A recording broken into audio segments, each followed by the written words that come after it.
everyone, and welcome to TPK Roleplay.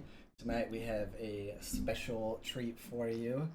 We have some new faces. We have a new one shot, and I'd like to introduce you to Temple of the Nightbringers by MT Black.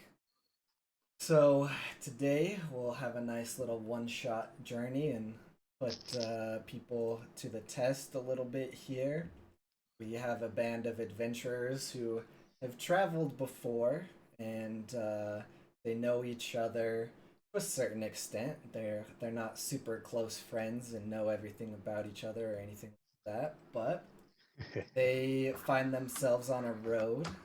Before we get too far into that, we'll do some player introductions. If you're in the chat and you can let us know if you can't hear me, can't hear the people on the call, appreciated. We go in order, so we'll start with Tony. If you'd like to introduce yourself and your. Hi, everybody. I'm playing Sart, the Kobold Cleric, or not cleric, I'm sorry, the Kobold Bard, because I thought it'd be a fun thing to do. All right, and next that would be Nick. If I call you guys the wrong name, I'm sorry. I'm terrible at names, and we've only talked like once before this. No worries. I'm Nick, and/or proper nerdy. I'm playing Caleb, who is a human acolyte sorcerer, um, exploring the world and attempting to learn a little more about why he is a sorcerer. He does not know his parents. Great. Next up is EG Critical.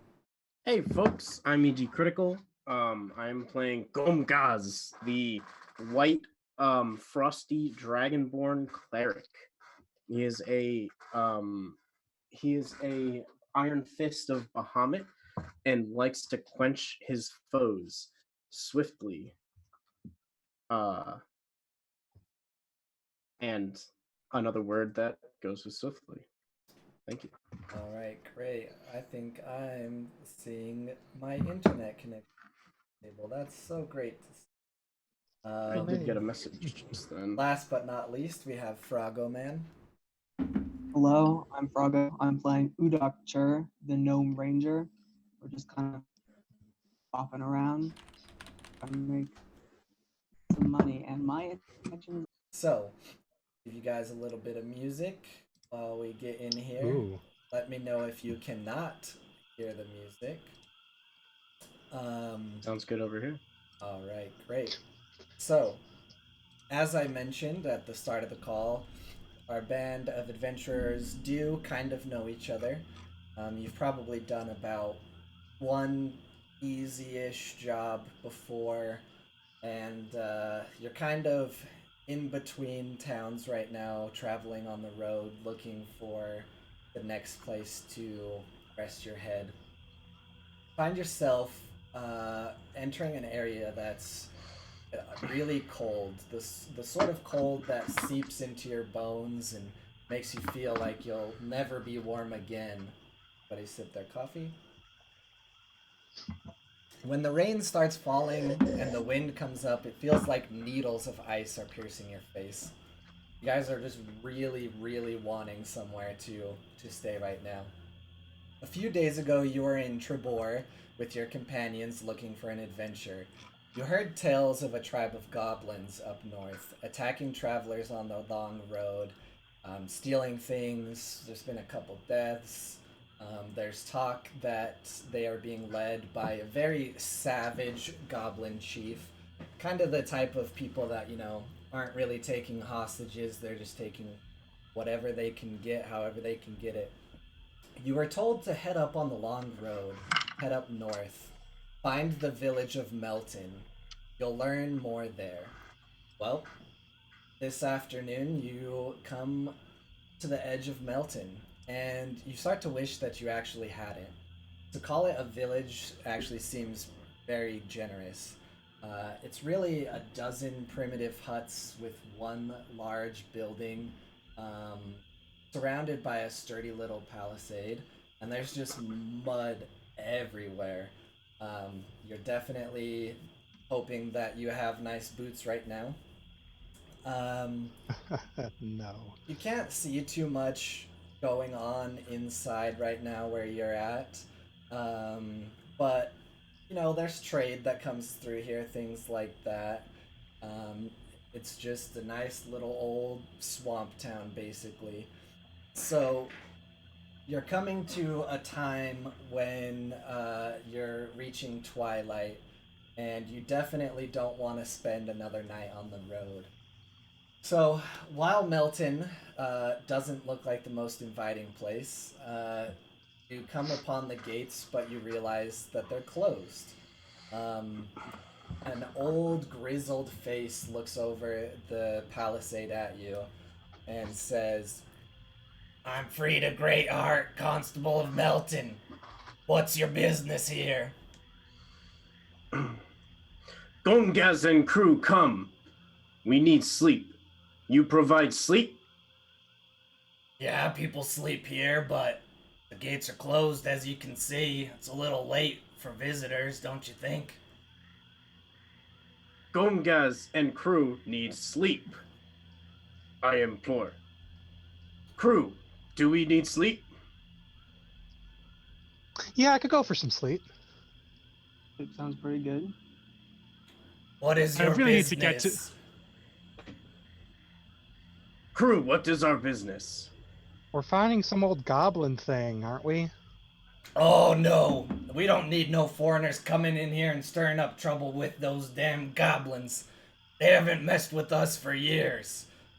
I think you should find somewhere else to rest your head. You sound sickly. Frida is not sick. Are you sick? Like, I check my pulse real quick. No, I'm good.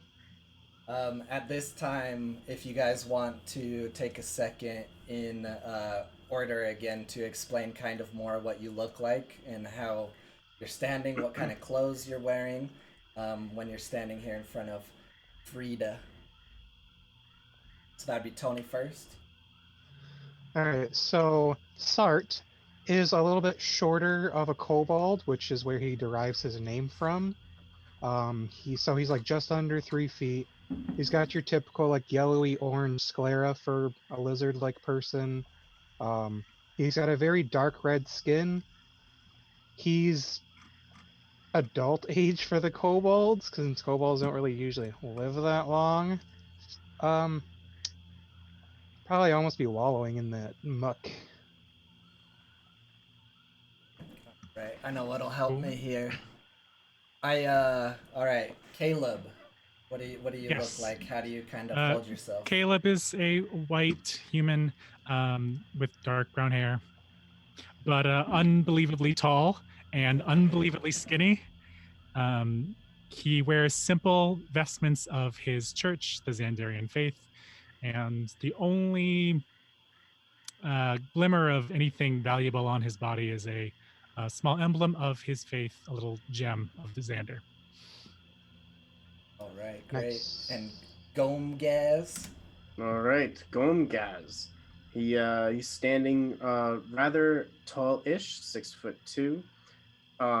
White, kind of like a smoky gray white, scaly dragonborn. Like cold blue eyes. Chain shirt. He's got some like decorated metal scraps that he picked off of people he's bouted with. And he carries his warhammer either up on his shoulder or on his hip as he walks with a slight like hunched lean and pulls himself up when addressing people. All right, great. And I believe it was Udak Chur. Is that how you say it? Yes. All right, great. What are you looking like? I'm I'm just hunched over, standing, hands by my sides, behind Gomgaz. Um, a little bit reluctant to step too far forward, call too much attention to myself. All right, great. So as you guys are all standing here, you kind of get the feeling that Frida doesn't want to let you in. At least from what you've said so far, especially not since you mentioned the goblins. My bad.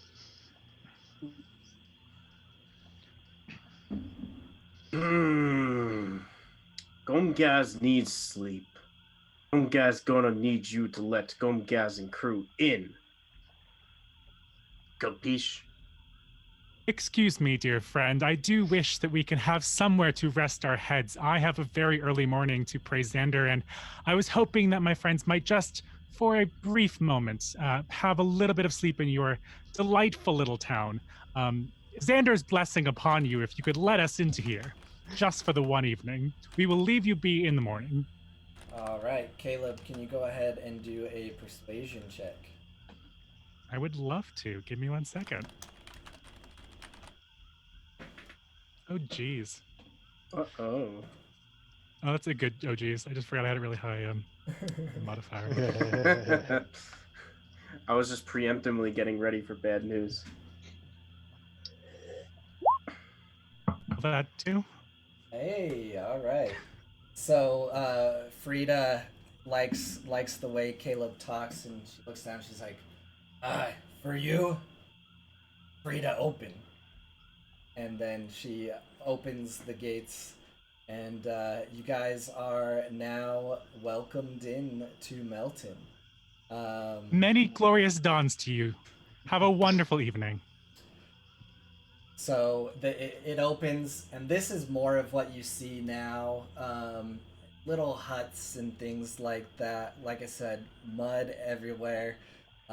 You showed up, obviously, kind of late at night. A lot of the villagers have turned in for the night. But you're in the town, so you can go ahead and try to find somewhere to sleep. How deep is the muck in here? It's like not like a full-on swamp. It's just kind of like someone threw too much water over every part of exposed dirt, so they just like tried to make a bunch of mud. But you know, you're not sinking too much or anything, but you're definitely not remaining clean. Damn, I thought it was gonna be enough where I could just have like my head out of the water and be like, I'm a crocodile. So you But no do humor for that. notice there is one bigger building, but every other building looks basically the same. There's not too much that stands out besides the bigger building. Gomgag was always told, bigger, better. We can go to the bigger building. And he Frida, my walks dear, off. what's in that bigger building? Oh, that's the Weary Night. I assume that's an inn. You'd assume correct. And we're walking. Thanks, love. Such a dreary name. Accurate. Gomgaz, come here, Barely. come here, come here. What Carry say me, you? and I will sing a ballad of your valiant efforts tonight. Oh, you'll sing for Gomgaz? Haha, probably. All right, you're tiny. You're real tiny, right? Oh yeah, there's like nothing to me. All right, I'm gonna scoop you up, put you up on my other shoulder. So I'm carrying my warhammer here, and I'll have you here. Say, Yes. sing to Gomaz as he makes his way through the swamp. Gotta pull out the sweet mud-covered lyre. No, I got a lute. Just gonna use your boots as like a beatboxing session. Just Like making my like way ankle deep. downtown, walking slow, faces go, and it's weird here. Is that the song that you sing? Yes. All right. Did you hear what you were gonna run Gomgaz with? Yeah, roll me a performance check. Oh shit. That's a low check. I'm not I'm gonna actually hit you with my I'm not hammer. proficient in that, but let's try. Wait, Bard. what? Yeah. What? All right, so you're on Gomgaz's shoulders and you're singing out, and someone yells out the window, "Hey, shut up!" You're not my supervisor! And I just keep going. All right. I'm gonna as I'm walking, halfway there, I'm gonna say, Gomgez, not impressed, and I'm gonna put you off my shoulder and put you back Wow, down in the mud. what a tough crowd. You know what? You're not getting a better song later. I'm gonna make one that's super great, and then you're gonna get to read it, and I'm gonna throw it in the fire and watch the light in your eyes burn out. Caleb, with his very long, gangly legs, is already like halfway there and far ahead of the group, and just whispers, "Please, gentlemen, my dearest friend Frida has let us in so courteously. Could we please keep a little bit of this decorum for the next few hours?" Hmm. Hmm. Yeah, Hmm. y'all are causing a ruckus. So, as you approach... Gomgaz, a ruckus? Ha! Sorry, Cole. No, you're fine. This is a single-story building. It's long and low, with about 8 shuttered windows facing the muddy street. A hanging sign very efficiently proclaims that this is the weary night. You hear a little bit of noise and some firelight kind of seeping through the doorway, and just as soon as you get close, you feel the warmth kind of touching your face, and you're definitely excited to be somewhere safe for the Oh, night. God. Even if it's Melton, you kind of, take your boots and just kind of kick some mud off. And if as one of you opens the door, which it seems like would be Caleb, a huge fire is roaring in the corner. And seeing as everyone in this town seems to be old, you hear, "Close the door, it's gold!" as an old man behind the counter scowls at you. Oh, thanks. I didn't notice. Shut. Right, so I assume everyone is inside the inn? Yeah, we'll be in. All In- right. Caleb is wringing his garments down from all the wet that he's accumulated. All I'm right. very much not gonna wipe my feet. I'm gonna go up to the guy that just yelled at us and be like, "So, what's going on, best friend ever?" I'm still trying to get all the accumulated mud off of my pants. As I slap a gold piece on, like, "Keep the change, best friend forever." Sorry, I was still muted. I'm just talking like an old man, and I just... Woo! Anyways, yeah, 2 silver pieces a night. Don't smoke. It's bad for you. I don't know why this is always my go-to old person voice, but it You works. sound an awful lot like Frida out front. Oh, you've met Frida. Are you related? We are. Oh God, there's so many similarities. Mostly the voice and kind of that face. Yeah, there's nothing much to do here, so everyone kind of smokes a little too much of the swamp weed, if you know what I mean. Sounds pretty dope. It's not very dope. I have to Oh. constantly drink warm drinks, or my throat feels really bad. But, you guys want some ale? I don't think so, Ew! but it sounds like he's ready to party. What about you, quiet folk? What do you two want? No ale for me. Tea is all I drink these days, really. It's better for the soul. I just like give him like a dirty Tea. look, like you're I'll making us look uncool in front of my best friend forever. Tea. I tea. guess I could partake in a few drops of an ale, as you call it. Gomgaz will get a round for all. All right. Ale's 5 copper a mug. Why, thank you, Yeah, I'll pay up. guys. What a gentleman. Gentle. All right, now Not the word I I got know. work to do, so go take a seat and stop bothering me. Alright. What is this, 4 of us? And you said 5 copper? Yep, 5 copper, So- and the rooms are 2 silver pieces for the night. So depending on how many rooms you want. Oh, I slapped down a whole gold piece for him and told him to keep the change because he's my best friend forever. He does the classic bite it, and then gives you a wink, and then slams Huh. the ale down on the counter. just hand on my heart, just like, thank you for believing in that my money was possibly fake. But obviously, I'm not that kind of charlatan. Love you. Hey, you gotta be careful out here. We don't see people just throwing around gold pieces here in Melton. Well, we just recently got paid. I thought it'd be great to just pay it forward. Much obliged. Now, go take a seat before you wear me out. Haha, okay, later. Alright, so there's very ample room to sit. You guys are basically almost forced to sit at a table together. There's like a common room area, much like most inns, back room, kind of other places you wouldn't really go, and then up some stairs, traditionally, some rooms. There's still a couple people in here. If you wanted to look around and try to guess what type of people were in here, you could. But yeah, you're in the inn, you're feeling nice and warm, and you got your ale. You paid for the rooms, it looks like, so you're good to go.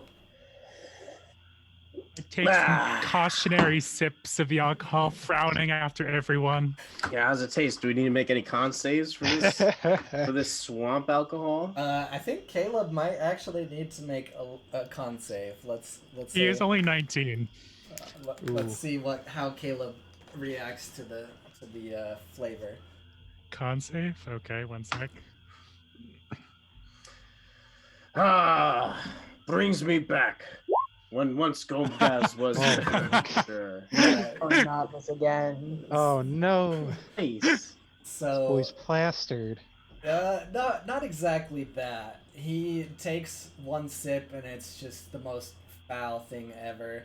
He's trying to keep up appearances, so he takes another sip and just immediately just right on the table. Just it's way too strong and foul for Caleb's palate. Wow, can you not? Huh. I remember when I was a sapling. Sir, can I get a straw for this? This Are you thing's like ever half a my sapling? size, and it's just a pain in the ass to drink it. I was what? once Udak. A straw? Straws are killing Xander's beautiful world. I don't think we should. It's fine. Just give me a metal tube. Metal tube. Just stick your whole face in it like I do. Gets you. Sorry, pumped. we only have lead tubes here. Hmm. He looks around, looking around. He's like, a tube. He hands you a used pipe. Here you go. I feel like a Thanks. used I pipe would be Thanks, larger I than the hate glass. it. And I just put it in there and just pretend to drink out of it. All right, you guys can drink your ale and start to finish it up. You have free reign of the common room.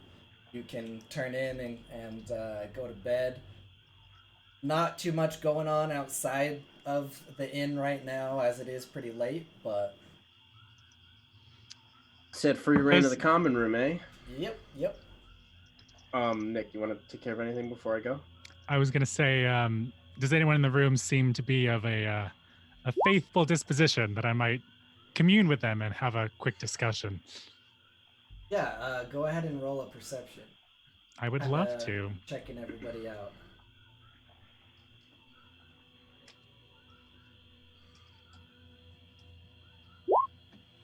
Oh dear. So, you do know that no one looks quite like you, but they also don't look like the type of people that you recognize. They're all kind of common villagers. You think that they probably have some kind of jobs or something,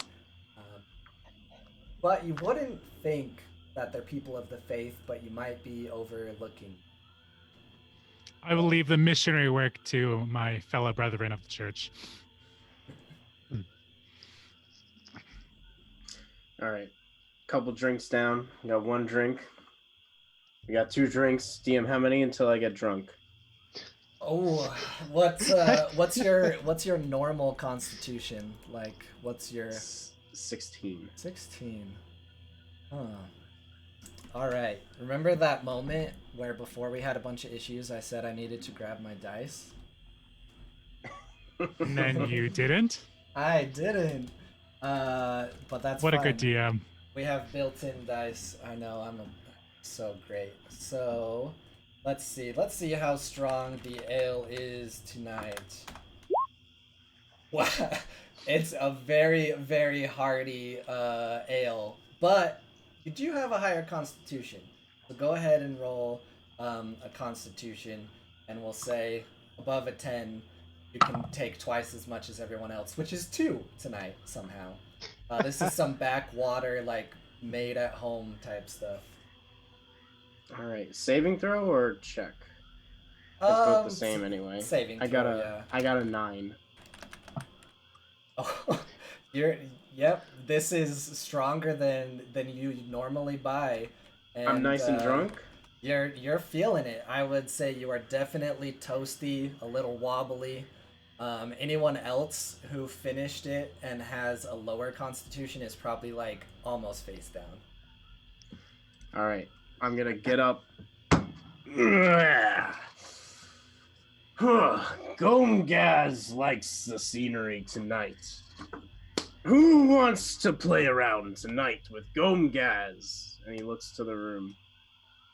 What? Everyone in the common room area. There's someone in the back that kind of perks up and is like, "Oh yes, play what?" Play the game of my childhood. Fist of fucking cuffs. And I just minor illusion firework. All right. So a guy stands up and he's like, "The name's Dane. Can you describe how big you are again and what you look like, Gomgaz?" Yeah, Gomgaz is like a 6'2", like he's got kind of like the long, elongated, like hunched over kind of look.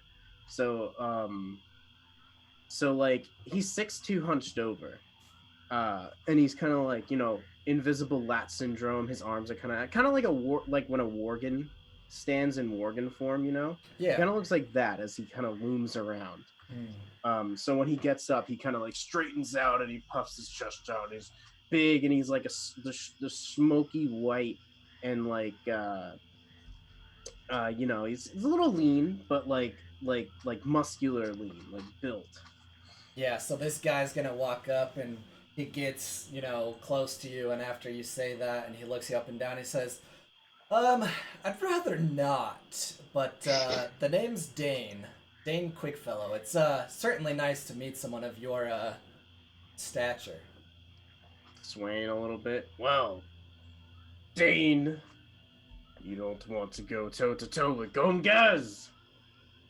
Can't say I do. I don't think you'll find anyone in this town who can step to you, if you know what I mean. We're all pretty simple folk, although I am a hunter myself. I don't think I've taken down game such as yourself. Did this man just say game? Game, yes. Yes, he's a hunter. Gomgaz lose interest. Udak, I think this is more your alleyway. And he goes back to sit down. It's okay, big guy. I'm not quite drunk enough for that yet. I'd rather just take a break from fighting for a little bit. I just meant that you're also a hunter or like a ranger. Yeah, well, I don't want to fight another hunter either. No, not like fighting. Like you guys have something in common. You guys could be friends. Come on, we found you a friend. Dear Stain, why don't you meet my friend over here? He's also a ranger. Oh, just because we're rangers, you think we know each other? Of course not, sir. Of course not. I do. What a crude assumption. So, I assume you guys said that in character, right? Yes. All right. So yeah, Dane is intrigued now, and he walks up to Udak and he's like, "So, what's your biggest game you've slain?" Well, I've slain so much it's hard to keep track of everything. But most recently, I've taken down a bear. Oh, what color of bear? Brown. Smaller of the bears, I see. I've taken down 3 black bears. Oh, wow. a bragger, are we? I believe that you came on rather strong yourself, didn't you? Can't deny that. Well, it's always great to meet someone of, you know, like interests. Maybe sometime we can go on a hunt together, take down even mightier beasts. Ah, yes, together we are strong. Speaking of mighty beasts, Jane, have you had any run-ins with the, I believe goblins have been plaguing your area? Oh, no, goblins taste terrible. They don't particularly have a hide that I enjoy wearing. No, not my preferred game. I assumed you wouldn't be hunting them, but have they been making a ruckus? Yes, they don't come to Melton very often. As you can see, we have great security here with the gates. Actually, I'm Yes, not. we did meet your dear friend Frida. Yes. Okay, great. Yes, they tend to stay a little further away. A lot of us don't even go to that area. There's a little more than just goblins to deal with. Um, if you are looking to head that way, there is someone, another hunter that knows where they are, though. Does he have more grit than you? She has a lot of grit, and she's very formidable. As I said, she knows where the goblin hideout is, so she's one tough lass. You need to check your gender confirmation bias there. Hunters can be any gender. Does not matter. Yes, her name is Dawn Mistwalker. I do love a good Dawn. The Xander faith is all about Dawn. Oh my god. So many glorious dawns to you, sir, for that excellent information. So, from the sounds of it, you guys are looking to take on these goblins, is what you're saying. Yeah. Yes, and it sounds like you and Udak are kindred spirits, and I'm just gonna see myself out of here because it seems like you two want to hang out. Well, like I said, I don't know where they are. You can find Dawn in the morning. You can find Dawn at dawn. Boo. What I do know is a new tribe of goblins, a little nastier than the usual, moved in about 3 months ago. They've attacked at least a half a dozen caravans. They tend to attack the ones more weakly guarded, so they're not too, armed to the teeth. They're not deadly warriors. Yes, but there is a particularly vicious goblin chief. Him might stay away from, but I'll have to talk to Dawn in the morning. I need to head to bed for my morning devotions, but thank you very much, good sir. Of course, it was nice to meet you guys. We have a lovely town here, as you've seen, and a lot of the villagers, village folk, people would be glad to talk with you. Probably in the morning, or we have here Flint, as he points to a blacksmith, Thorn, looks like a trapper, and Bryn, who looks like a carpenter. We're kind of the night crew around here, I guess you could say. And they all just kind of, just give you like a little tip and go back to drinking. Enjoy your evening, gentlemen. Gentleman. Thank you. And he goes. Gentle things. He goes and sits back down. Guess it's gonna be a boring night. Oh, go on, guys. Sounds like you need another drink. Yeah, I can take another drink. I can't believe you're not drinking another drink right now. I can't believe it either. Can someone get this poor man another friggin' drink? Get this beast a drink. Gomgaz, Sart, I'm sure the drink would be more than happy, but we need to be up and early in the morning. Are you sure you can continue to be drinking so heavily? I've been giving him all of my beer, so I'm fine. So are we gonna have another Copperhead moment? Are you taking another beer? Yeah, I'll take one more for the go. All right, roll me a Constitution saving throw. So I'm some gonna do this at context. disadvantage. Context if you missed it. They asked how strong the ale was. I rolled a d12 to see how many drinks they could handle, and I rolled a 1 on the d12, so they can only handle 1. It's very strong backwater 7. ale. Oh my, yeah, you finish it, and you kind of do the thing where you slam it down on the table, you stand up, and just fall back, and just boom.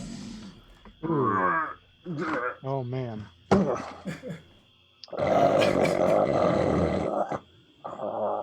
Oh geez, he fell right asleep. A magnanimous dispensation. All right. As I attempt to grab pull the him, I'm Constable? obviously too small to do so. Yeah, I don't know if you guys can get him to bed. Do you want to work together on a strength check, or do you want to leave him? You know what? I'm gonna pull out my bedroll and I'm just gonna cover him. And be like, you know what?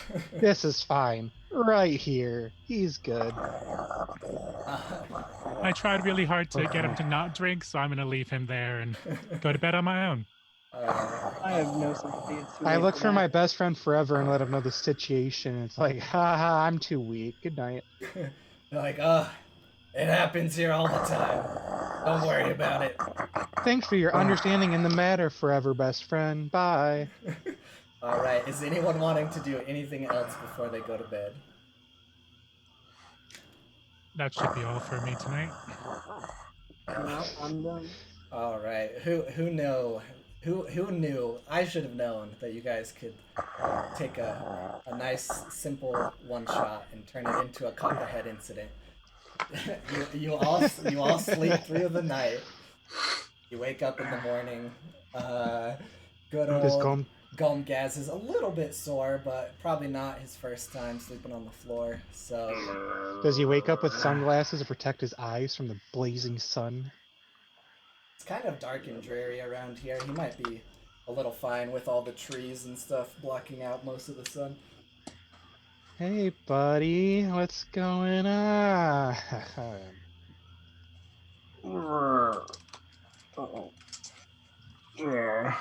Rough night. What you're happened?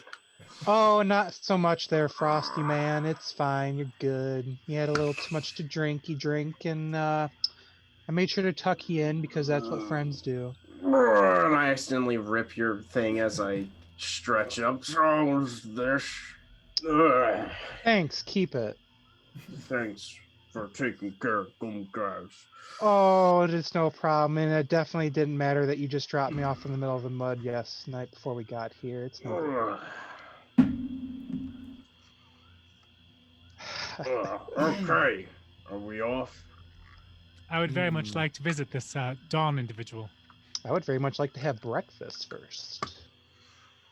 Caleb has been up for hours and has already eaten. Sart likes his 10 hours of sleep.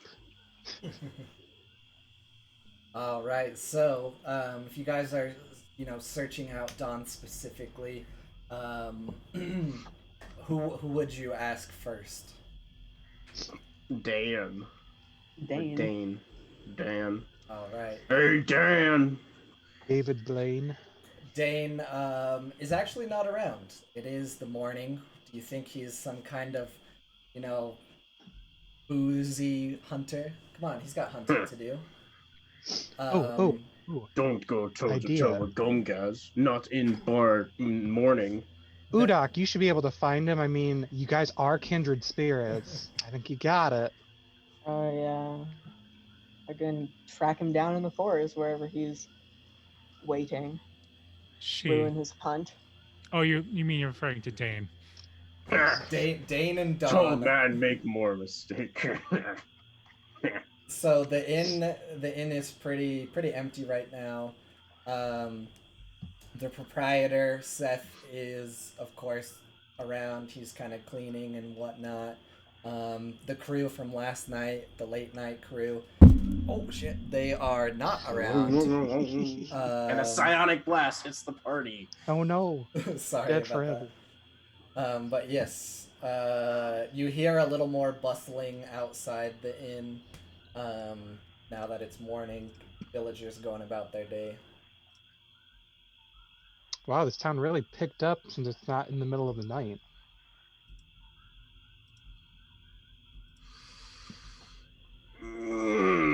We can always go. Small towns.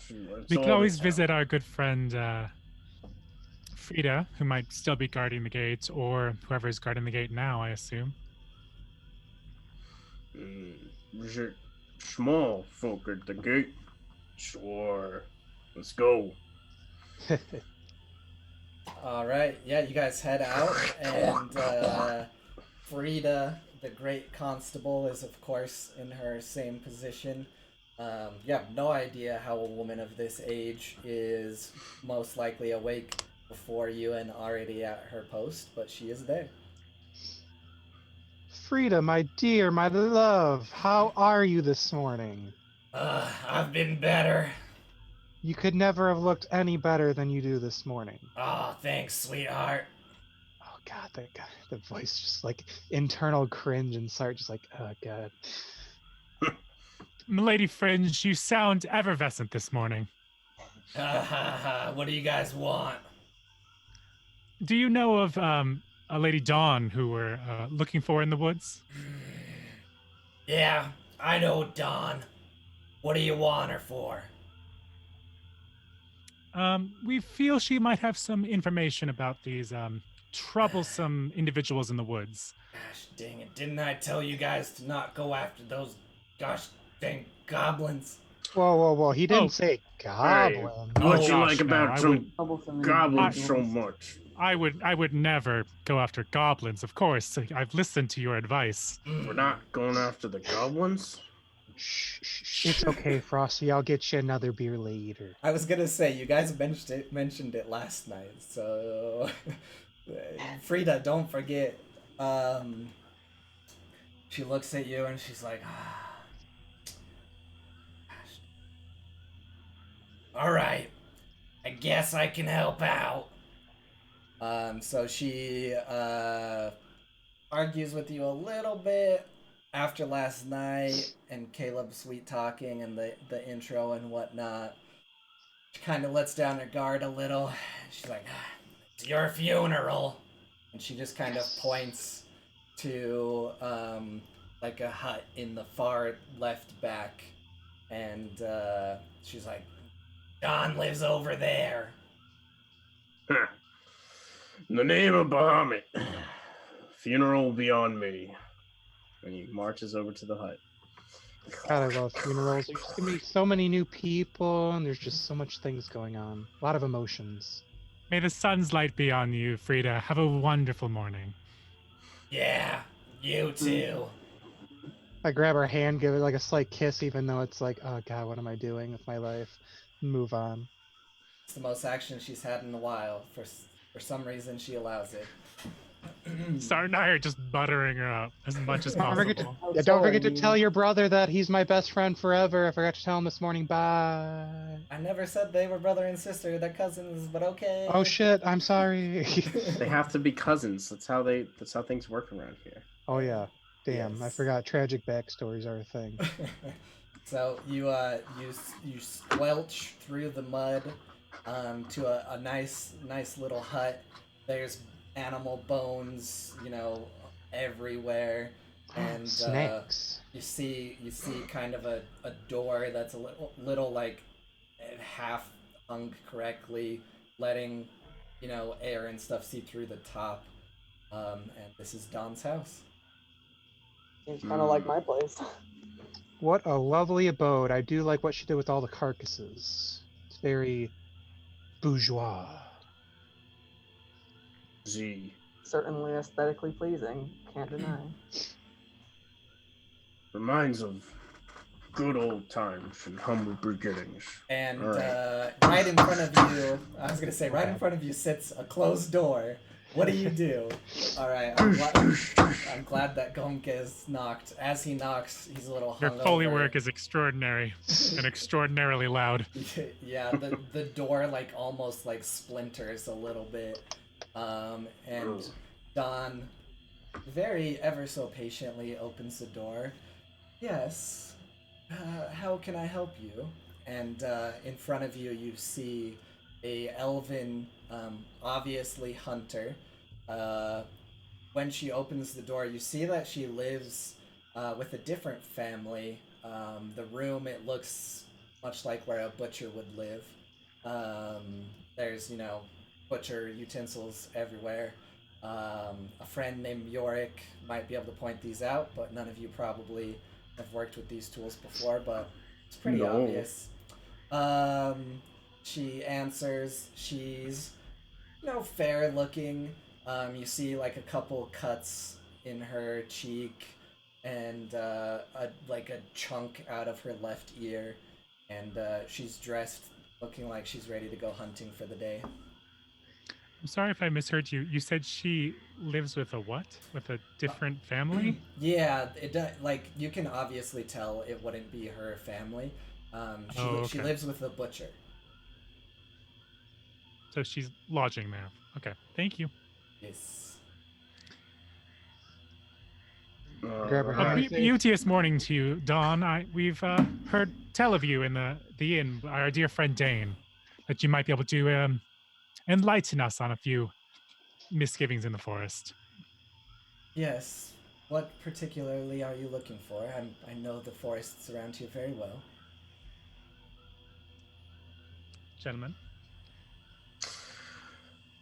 We're here to hunt some goblins. Gomez and crew. Sent to take care of some business. We heard you knew about some goblins. I do. I've seen a small outcropping. I was on a hunting trail, old game trail, about several weeks ago, and I came across a small hill. I saw a number of goblins enter and leave it. I believe that to be their hideout.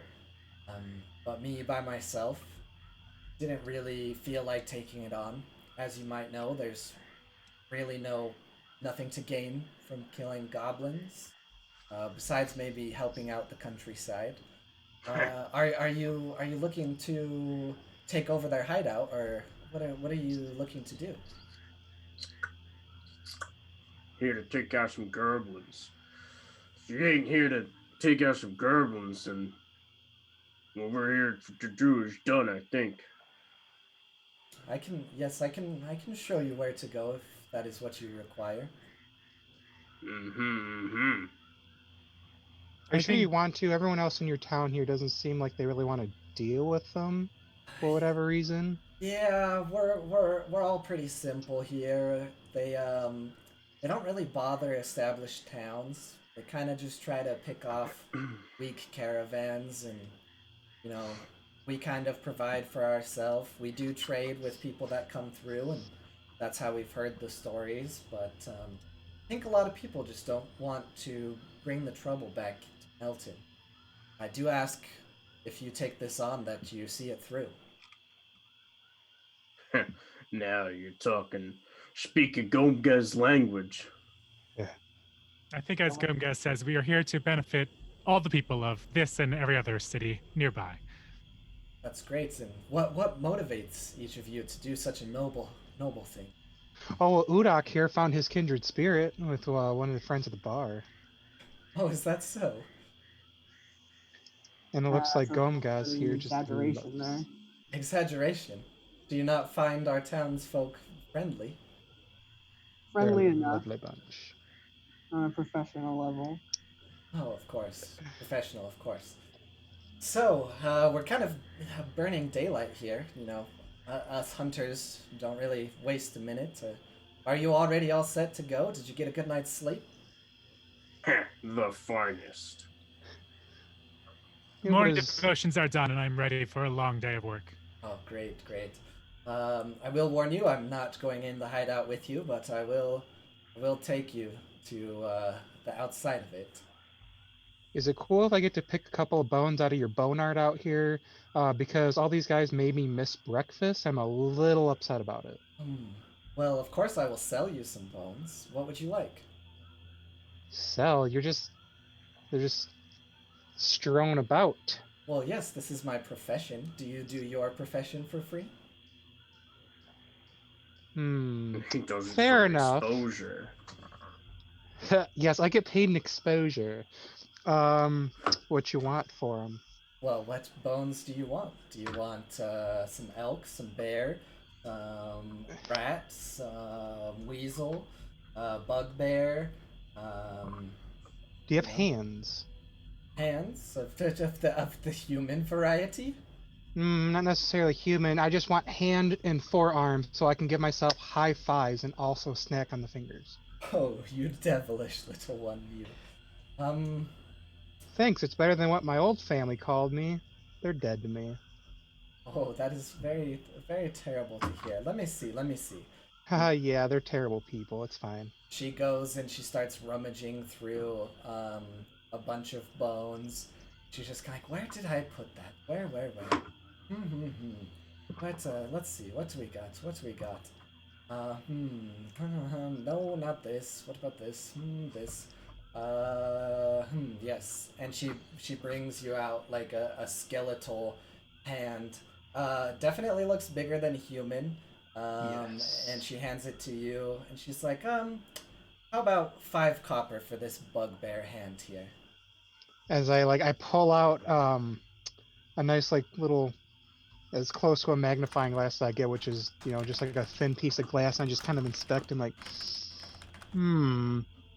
yeah, that sounds about fair, but all I got's gold. What? I'm sorry. You've got the gold? I have gold. Oh, are you trying to overpay? Are you trying to win my favor?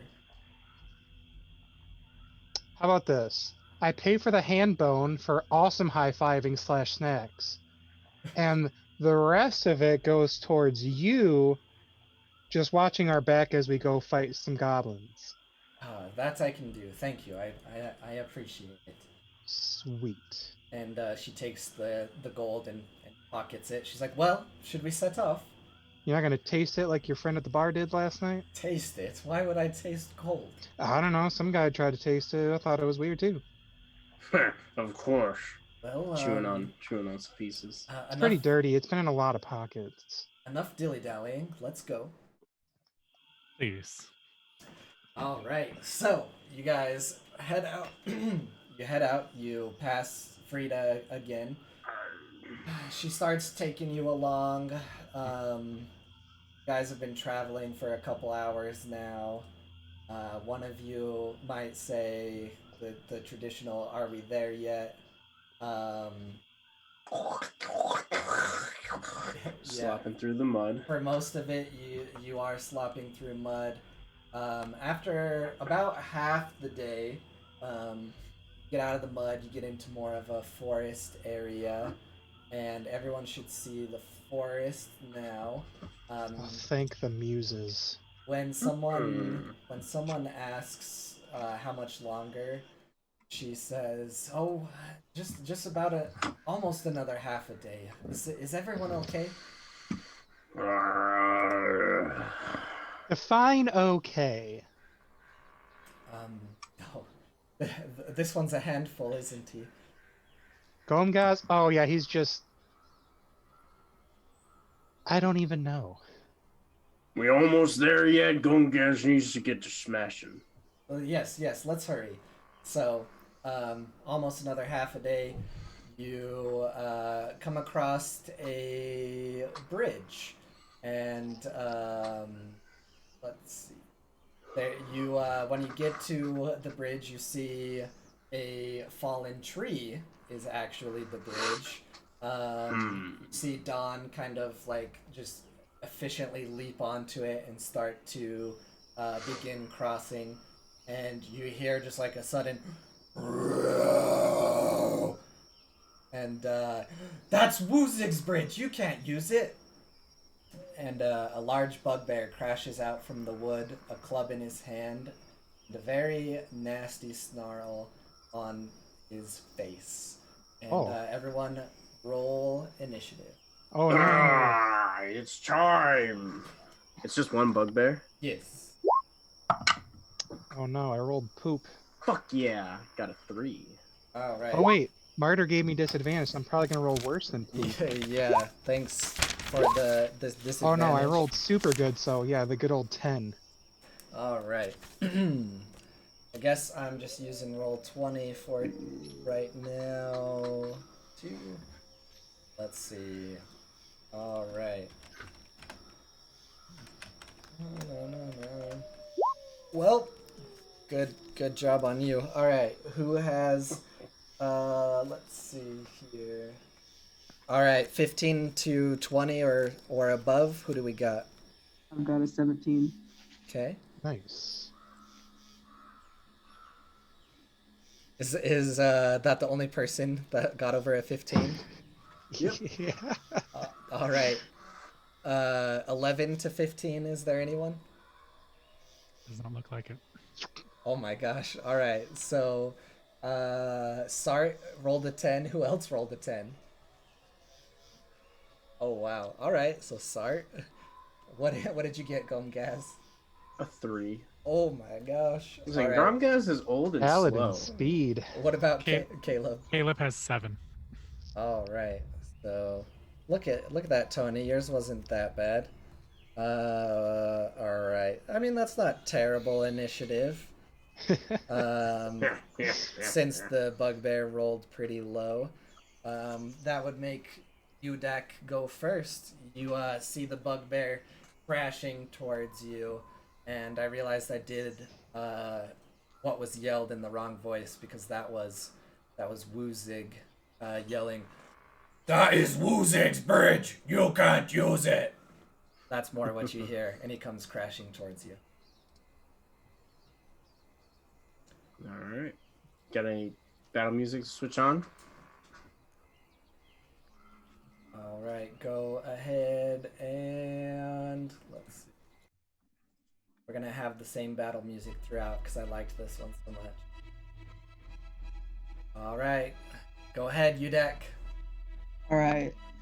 I'm sorry, Udak, right? Yeah. Sorry, go ahead. Ooh, nice. So I jump back and I ready a shot. And just shoot at the bugbear.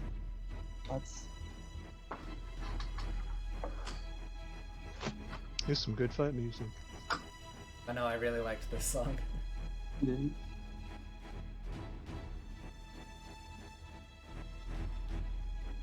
Looks like Gomgaz and Caleb got advantage on their next rolls.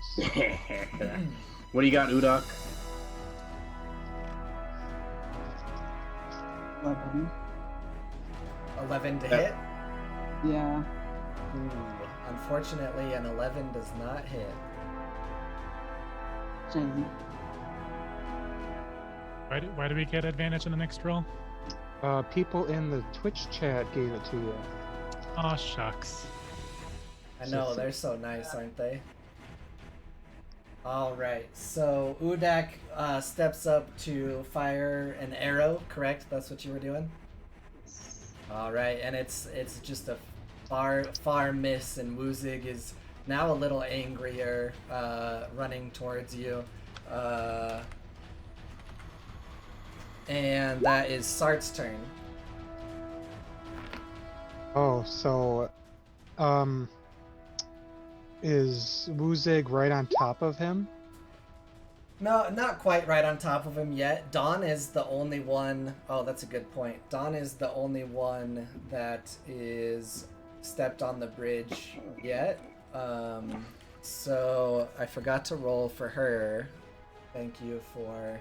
She is, of course, a good hunter. She's going to help you out. She's not going to turn and run. Sorry, I had to fix some of the audio level, so it took me a second. Ooh. Alright, it's actually Dawn's turn, which is perfect. That roll worked so perfectly, just fit in right there. she is going to do the same. She's going to pull out her longbow, and she's going to try to release an arrow. Ooh, her arrow hits. So the bugbear is running towards her, and with, elvish speed, she whips out her longbow and just lets an arrow loose. And she is going to do some damage. Ooh, it's a pretty good hit. You see it land right in the shoulder of the bugbear, and you hear "Roar!" And now it is Sart's turn. Apologies for that. No, it's all good.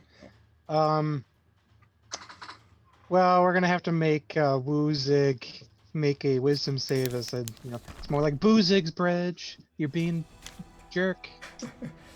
All right, you said wisdom. Yeah. Ooh, all right, might be a good choice. Let's take a look. Ooh. Oh God. A 19. Yeah, no, my insult is trashed compared to his save. Woozig is just raging towards you guys, and you can't really insult a bugbear running at you very easily. So, is that the end of your turn, Sart? Yeah. All right, that makes it Caleb's turn. Caleb will sidestep to get out of the way of a rampaging bugbear. Yes. And try to back up as much as he can in this turn as he prepares Firebolt, which is a cantrip. Shall I make an attack roll?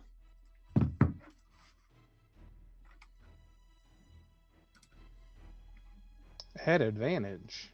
All right. Oh yes. Nice. Do remember you have advantage. Okay, give me a sec. Sweet chat advantage. I don't think I'll need it, but let's find out. Yeah. That's a 25 to hit. A 25 does hit. I'd be very concerned if it didn't. Yeah. Roll that damage. That'd be 7 damage. That's pretty good. You said firebolt. Yes, so you let loose Correct. a firebolt in kind of the opposite shoulder. Woozig's kind of slowing down a little bit now. You guys are hitting him pretty hard for the moment. It is, however, Woozig's turn. So he's gonna run straight towards Dawn. He's kind of closed the gap now. He is going to swing at her. Let's see, with his very brutal kind of club Morning Star. Let's see here. 13. Alrighty, I believe that doesn't hit. I realized. Let's see here. Ooh, that barely hits. So he's gonna smack Dawn with this Morning Star. She's gonna let out a little bit of a as it slams into her side. And that messed up my throat. And we're gonna do the damage. Ooh. Ay. Alright. Are you guys gonna lead Dawn to her death? Is that what No. you're telling me right now? I hope not. Alright. Oh, yeah, Dawn, she just takes a brutal hit. I need to make sure that was the right damage, because, oh gosh, yeah. She is very, very hurt now. She wasn't too far across the tree, so she kind of falls to the side with the sheer force, and she's just kind of stepped to the side a little bit, and you can obviously see her bleeding. And it is now Gomgaz's turn. Let Gomgaz show you how it's done! And he's gonna step up, and he's gonna spin his warhammer in his hand, and he's gonna take his swing at advantage because of chat. And And an 18 plus a lot hits, right? Oh yeah. Yeah. So he's gonna take a mighty swing.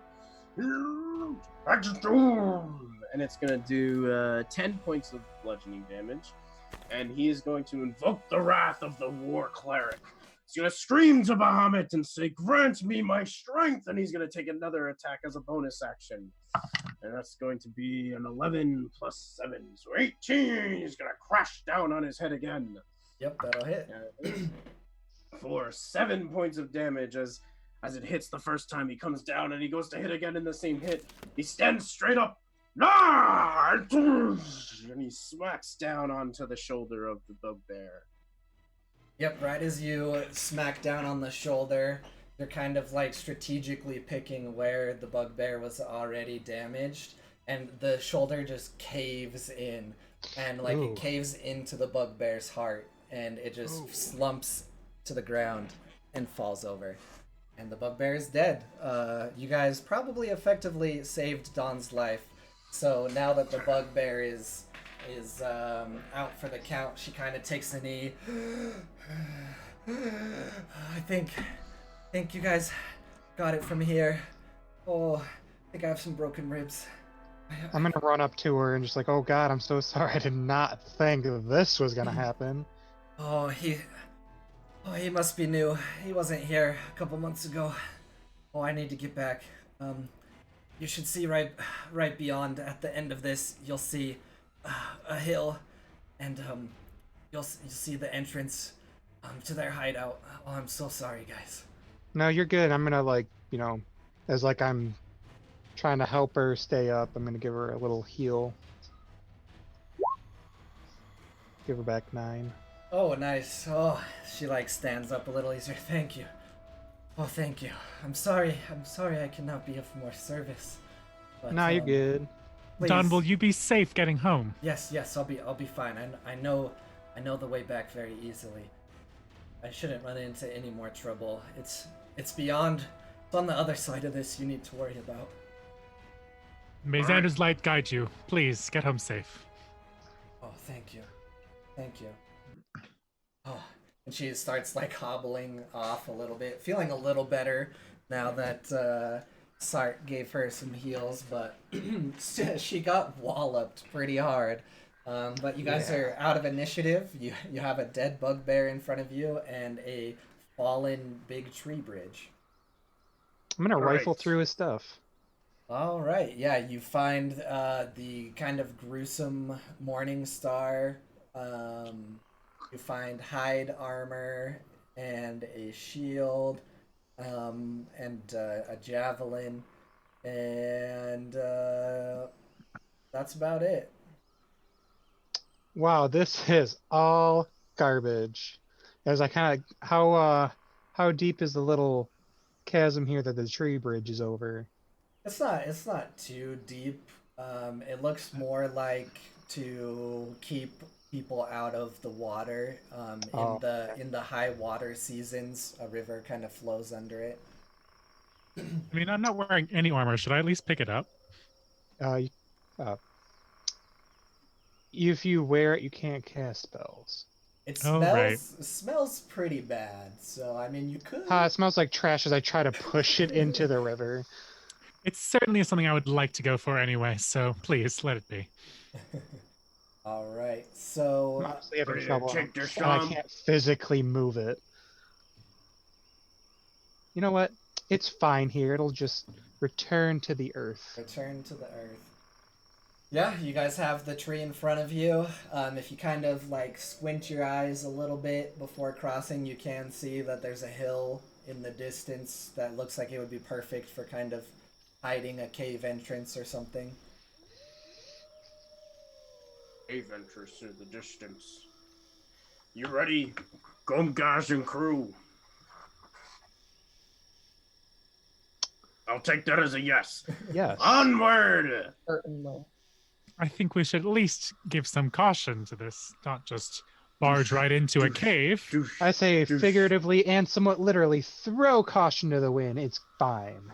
Douche, douche, douche, douche. Caleb sticks to the outskirts, trying not to. Wait, is Gomgod's going right in that filthy river? There's a tree that we walk across, right? The way that you Yeah. were making the sound, I wasn't sure if you were I doing thought the you were just- water or the tree. Those are his footsteps across the tree. Mobby. All Yeah, right. I'm a big boy. So you guys start to cross the tree, and you see in front of you the little outcropping, the hill, a little closer now.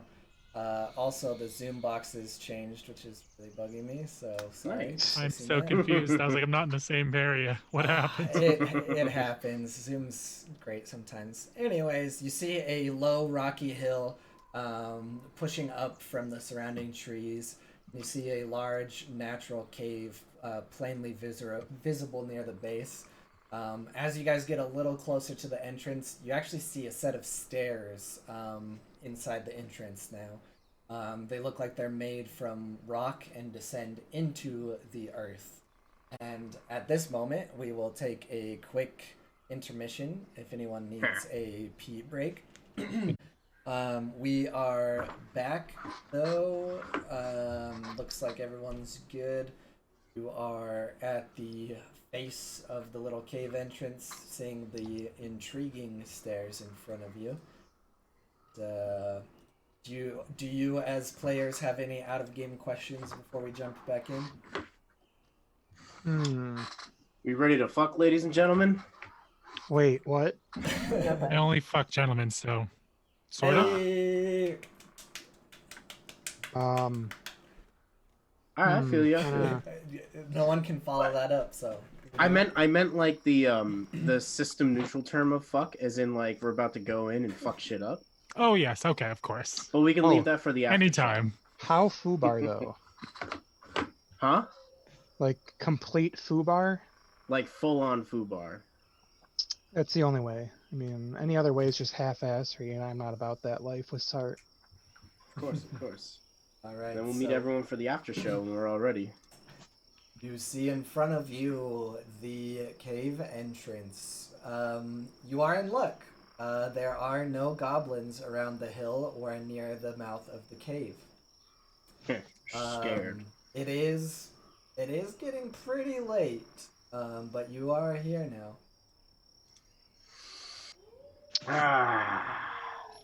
We ready, ladies and gentlemen? Udak, can you check and see if there's like a ton of these little bastards around? Sure. How exactly would you be checking? How? Are you going to look at tracks? What are you thinking? I was thinking just creep on in there, stick my head in, take a quick peek, look around. Okay, yeah. Go ahead and roll a stealth. Oh, yeah, no, that's not working. I got a 1. So did you roll like a 2 or a 3 and you have a negative? Yeah. All right. Yeah, you go to all right. I can't be this mean right out the bat, but hey, so Udak has advantage to hide in rocky terrain. Oh, with right. stone camouflage. So I'm assuming like around like an entrance of a cave can be rocky terrain. okay, yeah, go ahead and try once more. Luckily you didn't trip or anything, so Excellent. 5. well, Partner, it was meant So to it's fail. a little bit better. You're- You might have hit the DC. yeah, you're not in trouble this time. But excellent. you get kind of close and you do let like a couple pebbles toss down the stairs, and you hear it kind of echo a little bit, and you kind of stop, wait for a second, nothing happens, but you see something very interesting. This doesn't look like a cave. This looks like it might be the entrance to a temple.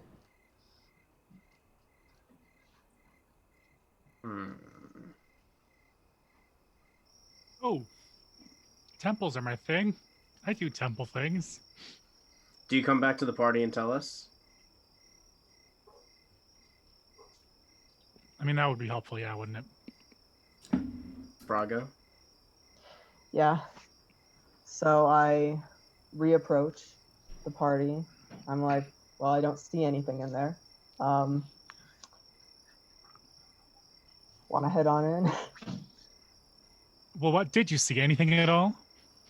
Well, I saw a lot of cave walls. Oh yeah, cave. No obvious goblins, Cave. but they could be hiding their shifty little bastards. Yeah, obvious goblins are the worst kind. You have to look at them. Obvious Disgusting. goblins. All right. Well, you don't. Yeah, when you confuse goblins a lot,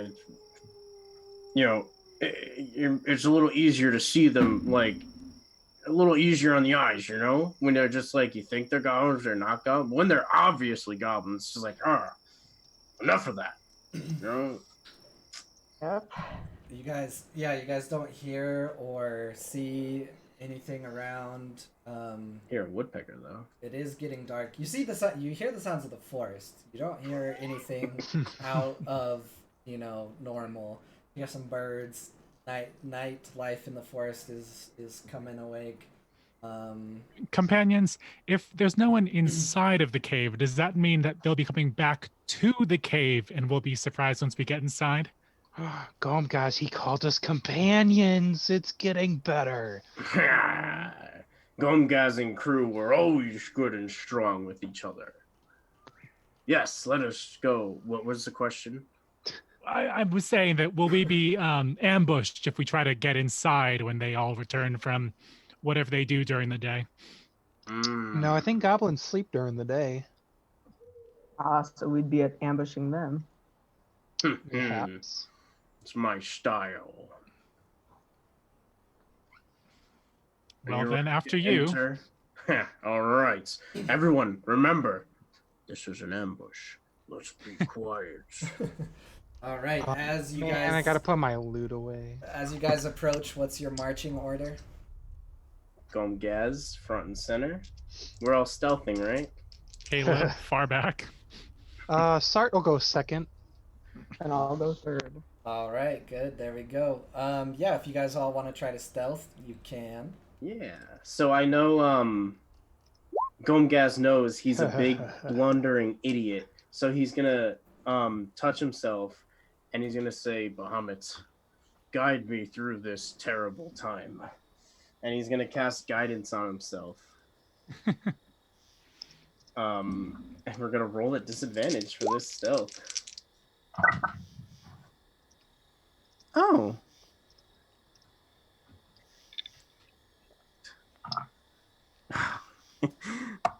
All right, so Caleb is nice and quiet and sneaky. What did you roll, Udak? I got a 16. Hey, there you go. All right. Gomgaz? Left my way. So it was a 9 minus 1 plus a d4, 1. So 9. All right, yep. And Sart? I got a 7 because apparently I didn't tie my loot up correctly and I was going badang every step. All right. So what happens is you guys were a little further back. You get in your marching order. Gomgaz is going first. He gets to the mouth of the cave and looks down and realizes that it's actually kind of like a temple that opens up, and he stops a little bit, and a couple of rocks skitter, not too bad. So then, second and third stop, and then Sart, not paying too much attention, bangs into the back of Udak, and you hear like his loot. You said loot, right? Yeah. Yep, your loot kind of goes boing, and Gomgaz kind of like stops for a second. Nothing happens, but now you guys kind of see these stairs. They lead down into an old temple. The ceilings are about 10 feet high, and you're here seeing the entrance. Grand stairs. At one point they were probably beautiful. Leading down into what you see is a long hallway from where you're standing. Can't really tell right now if there's any shoot-offs, but you can almost maybe point out that the long hallway does have a stop where you would think that it's kind of like a T at the end. With the rocks and the loot, nothing happens quite yet, though. From my years studying at the church, would I recognize anything from this temple? Yeah, go ahead and roll a history check with advantage. History? Actually, religion. Yeah, roll religion. Sounds delightful. Sounds diluteful. Rude. My loot. 13. Yeah, you kind of recall some of your studies. 16 if that helps anything. You said it with advantage, right? Oh, yes, I did. Sorry, I jumped ahead. Yeah, No worries. Kind of recognize the stonework a little bit, some of the kind of carvings. This temple, was built by the Nightbringers, who were an especially depraved sect of the Shar, goddess of darkness. Oh, God. Goddess of darkness, the Nightbringers, everything that Zendarians hate. The faith of the light and of the dawn. This is not good, gentlemen. Oh, What's not I'm good? right there I with figured. you. Let's send these bitches to Bahamut's doorstep. If these freaks want to meet God, I say it is our duty to help them along. I like your I like your style. All right, are you continuing down the Just stairs? quiet now? your laugh. And I like your... Let's keep going. Yeah, let's go. I need my blanket. All right. As you Kid's start cold. down into the long corridors, they are thick, heavy walls. Sound doesn't travel too much through here. It kind of hits like one end and gets muffled a little bit. It's very dark now that you guys are getting close to nighttime. There are fires you can kind of see in some of the rooms. So you step down the stairs. You're in a big foyer. You see that back wall, like I said, and maybe you can kind of make out an offshoot to the right, and then a little further down in the middle on the left, outside of the foyer, is an offshoot. The foyer is a large room full of dust and rubbish. There's only an exit forward and backwards. And you see at the bottom of the steps, as you get about halfway down, a single goblin lies at the bottom of the steps, snoring loudly. Yes, called it. They're sleeping. All right, Greg. Sart, can you control your metallic clanking for once? My loot isn't metallic. Can you control your loot, whatever the variety of material it is made from? You're not my loot supervisor. So what do we do, gang? Ambush? Ambush sounds good. Can I step over them? Probably. Wait, you said it's just one, right? Just one, yes. You guys can definitely try to step over the one. I would require another stealth roll. At least several of us are really tall, so Wait a minute. Come here, listen. You see these muscles? Yes, they're big and scooshy. Yeah. I can grab the goblin. And we can all have a go at him. that sounds awful. The best way to take out a goblin. Oh, have a go. I see. I mean, I wouldn't know. Do you just want to perhaps gag him? Or you can tie him up. If he even as much as wakes up, he'll let others know that we're here. I mean, are we not here to just kill the goblins? secure as a goblin. Well, I guess so. If you're, I'll leave it up to you. Guys, just grab its mouth so it can't yell while we beat it up. Yeah. That's what we're gonna do. So what I want to do is go up, and I want to try and grapple the goblin and cover his mouth and nose when we grapple him. Okay. And that would probably be the grappling mechanic. I would assume you have advantage because it's sleeping and prone technically. So I'd probably say unconscious.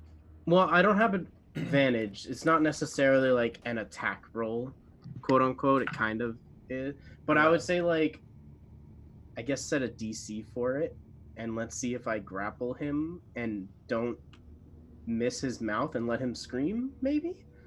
Okay, yeah, because I was gonna say normal grappling we would do. It's a contested roll. Yeah, but he's very asleep. So all right. Guys, feel inspired by this great idea of yours. Do I You feel can roll an inspired? additional d6 from Bardic Inspiration. Oh man, that was so inspiring. What do you perform? Is the question. Yeah, how do you inspire me? Something very quiet. I give you words of praise like, "Oh my God, your gigantic muscles and awesome go-to attitude. Right. You can totally do this." I didn't expect this stream to turn into a muscle worship session. Yeah. That's all you can do for this big Galook.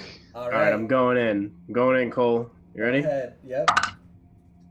All right, that's an 11 plus 7, 18 plus. I don't know where that went. Oh yeah. Plus 6. Yep. Nice. 20 Handily, something.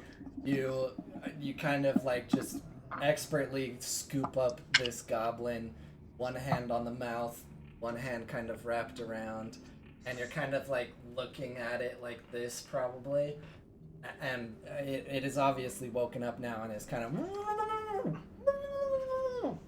and you have grappled the goblin. All right, we got 6 seconds. Let's go. So I just kind of like go up to it and just like put my dagger and just like, here, hold this. Yeah. What exactly are you guys doing with the goblin? You gotta kill it. Oh, you're just outright. Oh, okay. Right up murder. I was gonna try to knock it on its head and knock it out, but I feel like my friends are gonna just stab hard. All right. That is. I would say that you guys. Well, one of you gets a free attack. Is that how that would work? I honestly did not expect you to just kill it, but you've decided. Oh.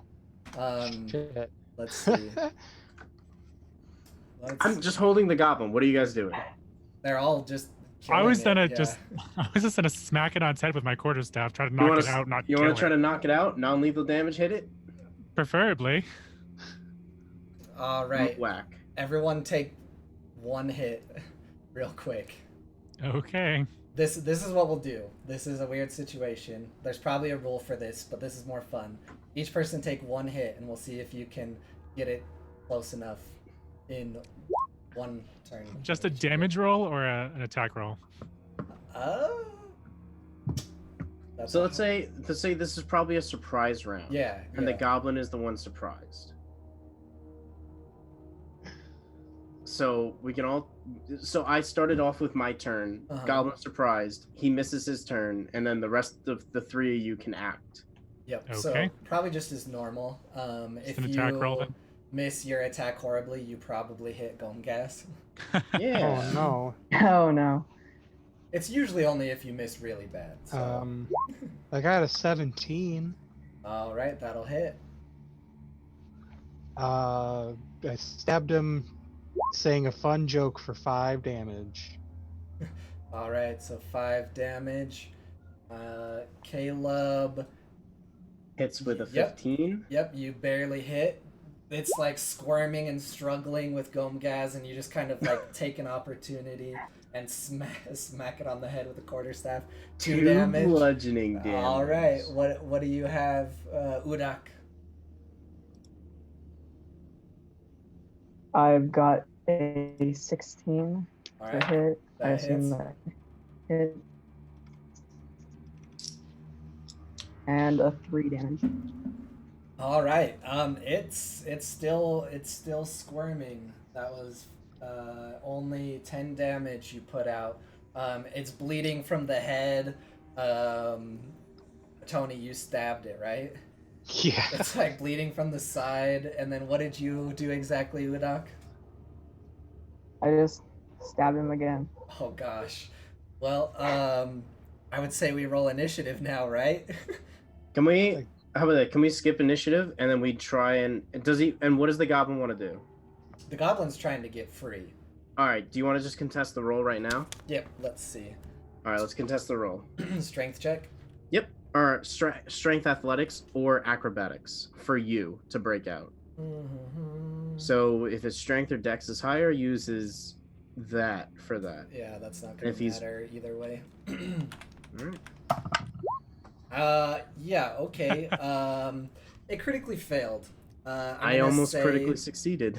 Yeah, you hold so tight, you snuff this goblin out the rest of the way. It like tried to Alright. struggle against you so much that like you just snapped its neck. Oh, Ooh. damn. I thought he kind of overexerted himself and he just not like put himself unconscious. Yeah, he rolled a 1, and you're a big guy, and you guys stabbed and hit and beat him, and he had low health. Sure, all right. One goblin down, boys. All right. So he stops screaming. I'm gonna put him down. He's like, all right, good job, gentlemen. Sorry about all the blood on you. It's all right. I pick up That my might be infected. my robes so- and just kind of daintily step over him as best as I can. Yeah. Alright. So On to the rest of them. Yeah, you guys get a little further into the foyer now that there's not a goblin at the bottom of the stairs. You see 2 statues kind of at the end of the foyer on either side of the corridor that goes down. They're about 3 feet tall and depict a fully cloaked humanoid with a face hidden by a cowl. And if you get close and look on the base, it's inscribed, "Love is a lie, only hate endures." Now this I love. I absolutely love. I couldn't disagree with you more. Well, you don't know what fine art looks like, because that one across the way looks like bullshit. It's derivative. All right. Yeah. Well, you guys have free reign of the foyer. Nobody seemed to have heard anything. You guys don't hear any particular ruckus. I'm gonna set up my light crossbow with a nice bolt. Be like, it's time to shoot some gobos, boys. Click, click. DM, you said it was getting really dark in here, right? Yes. Yeah. You guys have reached into like nightfall now. Foyer is pretty big and nice. Walls are pretty thick. It keeps out a lot of light. There are fires kind of in the distance and in the foyer, but anywhere where there's not close to like a room is pretty dark. How thick are these walls? Like, how many C's are we talking? How many C's? Is there any cues? Are you saying centimeters, or am I missing something? Thick. It's- THICCC. Yeah. I was like, they're inches thick. What do you mean? Yeah, they're inches thick, not centimeters, to answer your question. It didn't, but okay. It's pretty thick. Yeah, okay, 4 C's. I am gonna have to pull out a torch if I want to see any further, I think. So Haha, you're gonna want to not do that. I Yeah. slowly put it back into my pack like I had never pulled it out again. Look, man, I know I- you and Gom guys here really can't see, but What you are light you a fire, talking they're about? gonna see us. That would I- be I put up 2 fingers and I say, how many fingers am I holding up? 2. I can see everything. I have dark vision. Oh, I couldn't tell. I do not know. So you're in the foyer, you have a corridor in front of you. Where are you headed? So Gomgaz is gonna turn around and he's gonna reach for Caleb's hand, and he's gonna reach Aw. for Sart's hand, and he's gonna I put ship them it. together. And say, "Now you take care of him, okay?" Haha, no. Caleb blushes. Buddy system. Does everybody have their Goblin Cave buddies? I've got my buddy right here. Yes, Mr. His name is Meat Grinder. Interesting name. I'll jot that down for later as I fake scribble. Does one grind with a hammer? Anyway. If you Grind Shall try we it head hard towards enough. the only thing in the room, which I believe is a door? Open corridor, yes, between the two statues. Even better. Okay. Less doors, the merrier. All We right. can peek into the open corridor, yeah? Yep. So, look at it like this: foyer, big open square, two statues right in front, corridor between the two statues. At the end of the corridor, if you have dark vision, you can see kind of a wall. You guys said you were going close to the corridor, so once you get close, you can see an offshoot to the right, and that is what you see at the mouth of the corridor between the two statues. A what? An offshoot?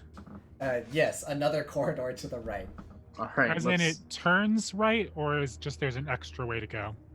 You can go straight or right. Perfect, thank you. At Alright. this moment, who all has dark vision? So I know that. I think it's everybody but Cole. Or Everyone Caleb, but Nick. rather.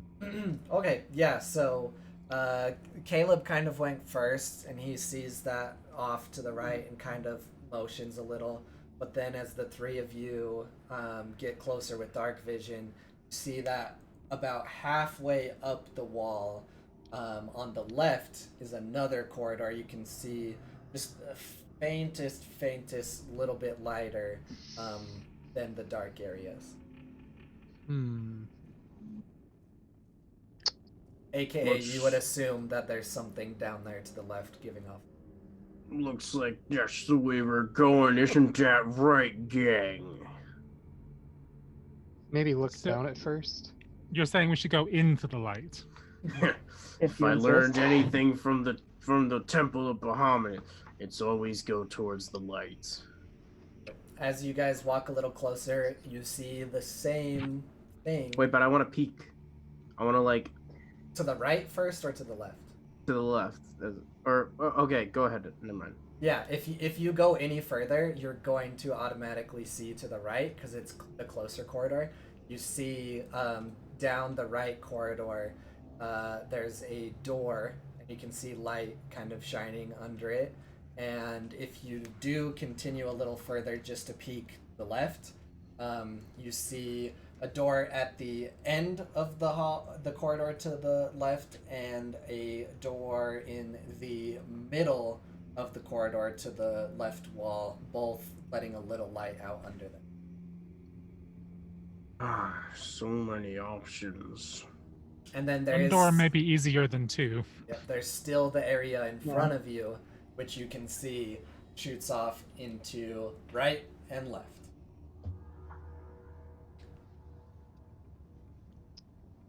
What's the plan, gang? Which way are we going, gang?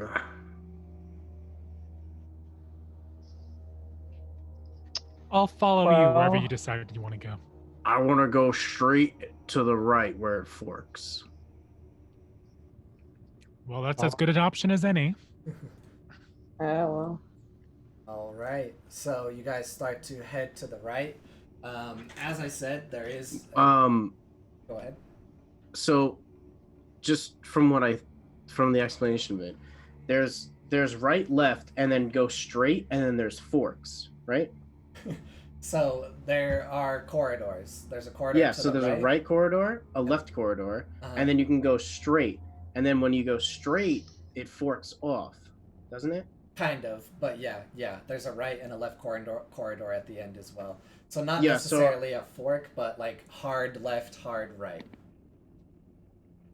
Does that make sense? Okay, I want to go straight and the farthest right thing that was there, because I don't understand what you're saying. I'm sorry, I didn't think it would be rough to visualize without the map. The map has all the DM. How about you just stuff on it. draw a line Yeah, in this forest thing? Just Oh, draw you know like a what? line of the shape. We got so distracted, I totally forgot to switch you guys over. Big Ooh. bad. Big Tonight, oof. Tonight's just been the best. Yeah, I'll go ahead and draw you something right here and then clear it. So, foyer, big box, right? Corridor Yes. goes like this.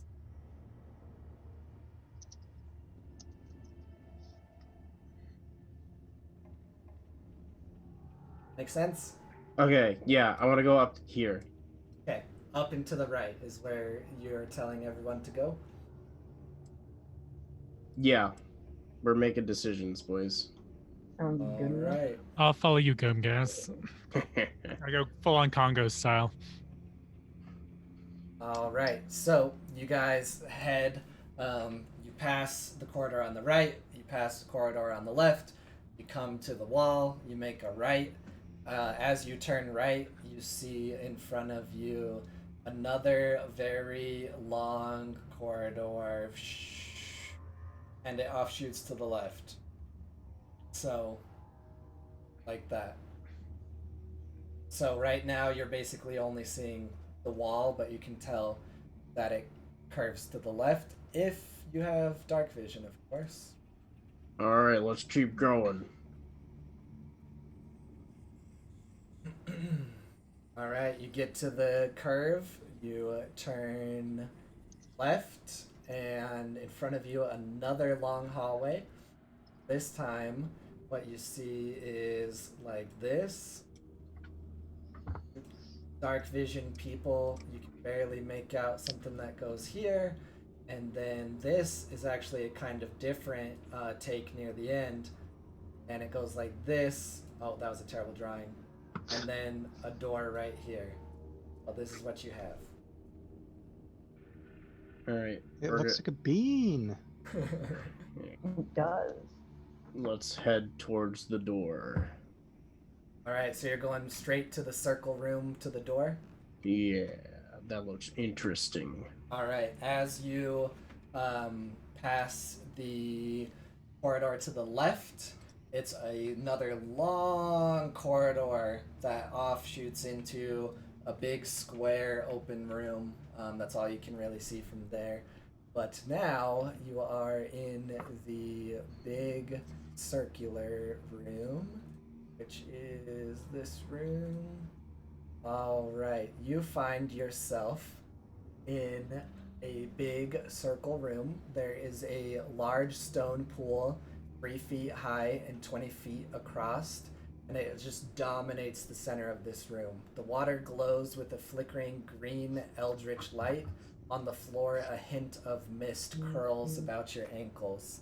In the corridor, in chalk, is scrawled out. Does anyone speak Goblin? No. No. Oh. Well, it scrawls something, but you don't know what it says.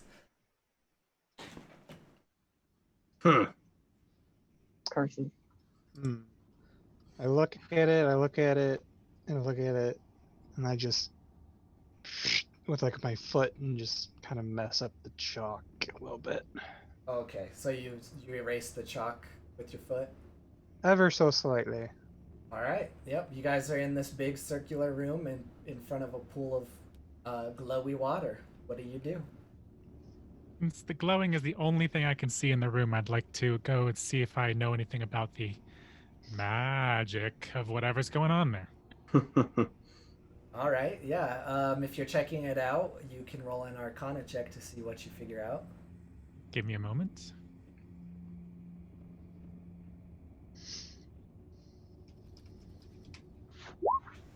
That'll be a 9.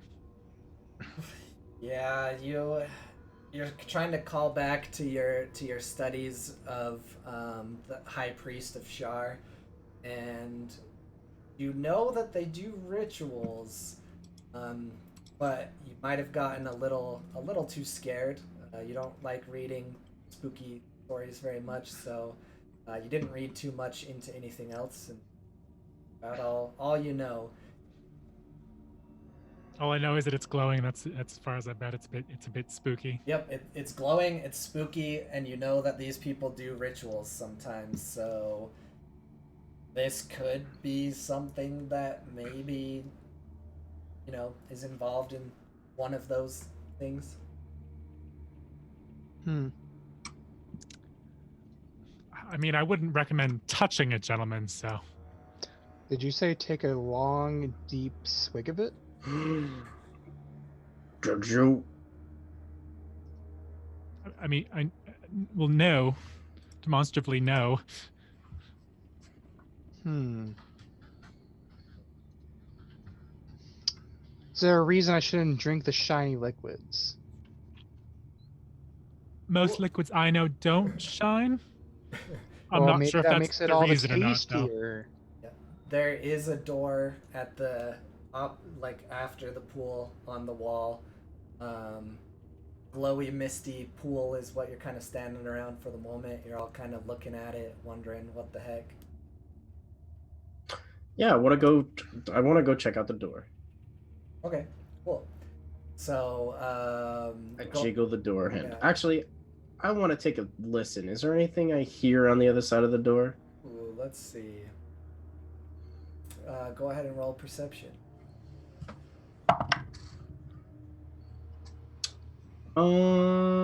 That should be a 16. Let's see.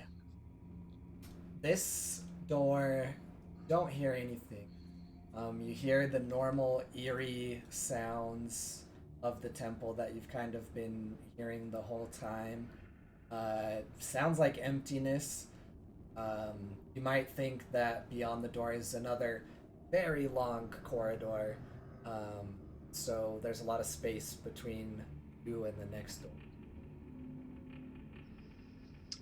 I get the feeling I went down the wrong path.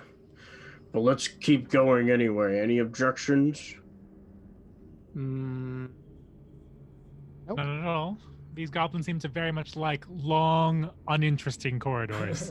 Yeah, just drab. They should put a painting here or something. Maybe they're all carpenters. They just love making doors. I don't know. It is what it is. I test the handle. Is it unlocked? Yep, it opens just fine. Is everyone going through the door? Sure. Yeah. Sure. All right, you go through the door. Long corridor, and you see in the distance it does another one of these. I kind of cut it off there, but get the point. Kind of where you're at now. Walking along there. You continue down that long corridor. No turning back now. Right, great. So you get to another fork, as you would say here. You can go left or you can go right. On the left, you see that big square room that was left of you before you entered the circle room. And on the right, you see another door, and the right looks like this, where the door is right here, and there's another corridor that goes to the right. Does this door look nice? What's the structure of the door? Yeah, so all the doors have basically been kind of the same, just kind of old, decrepit wood. This door, it does look a little nicer, the one to the right. It looks maybe like it's been replaced recently, and the cracks where the light is let out are a little thinner. There's not as much of a wide gap at the top and the bottom. Probably about all you can see from here. All right, let's go straight to that door. All right.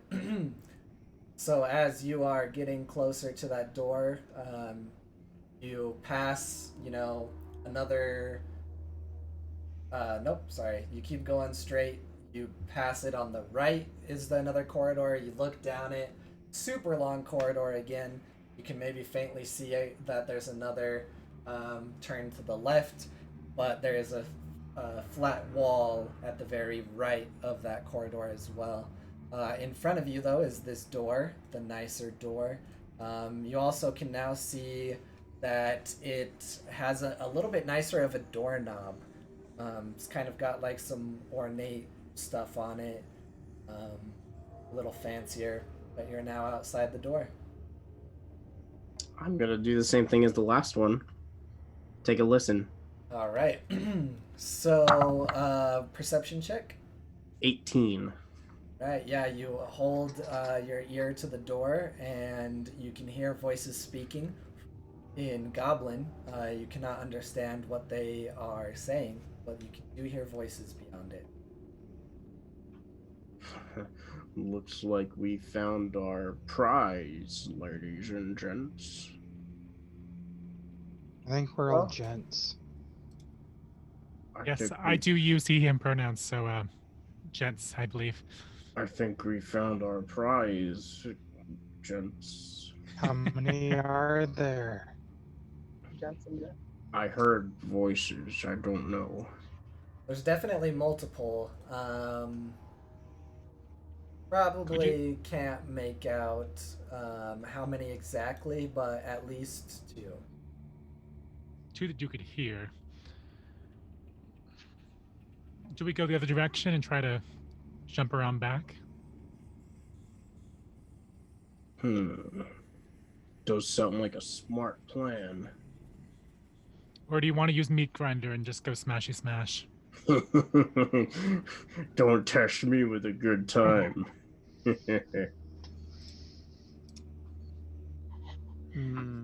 Well, who knows if another door will lead around the back. This place, Is there another door? this place is full of doors. All we know is there's a hallway that might go to the left. Yeah. At least that's you. I assume you've told me because I can't see anything. Yeah, so you kind of feel that you're in like the northernmost of the temple.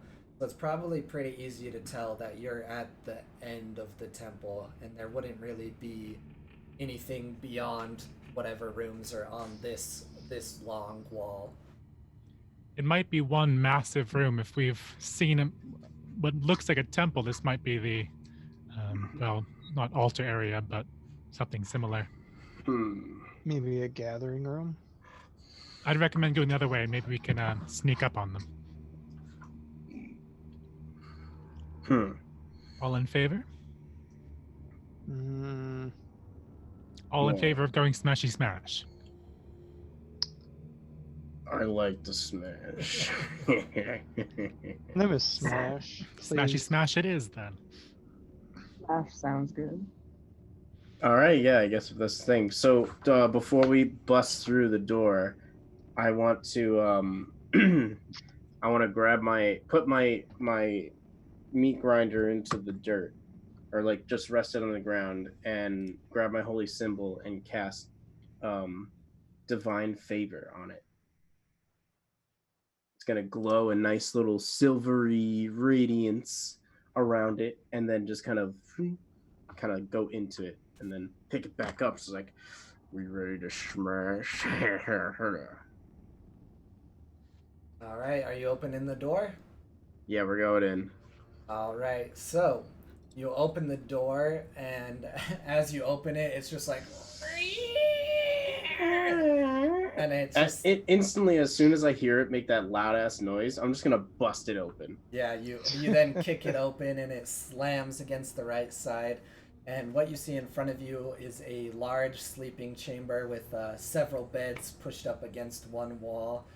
Some old tapestries are just like thrown in a corner on the ground. And you see 2 large, well-armored hobgoblins sitting near a fire in the far wall. Oh, God. They look up at you in astonishment and then immediately angry faces, and they recover quickly and draw their weapons. So everyone roll initiative. Yar, Man. yar, we're going in this, boys. DM, while we do that, what kind of armor did you say they were wearing? They are wearing chain mail and have shields. Thank you. You're welcome. Lovely. Don't thank him just yet. Alright. Alright, so we got... Did anyone roll higher than a 18? Or Nope. Okay. We got a 16 from Gomgaz. Does anyone have a 17? Nope. Alright, that makes it easy. Alright, from 10 to 15, we have Tony in there. Who else do we have? Anyone in 10 to 15? I've got a 13. 13. Alright, so Udak. What'd you get, Caleb? 2. Did you say 2? I did say 2. Oh boy. Alright.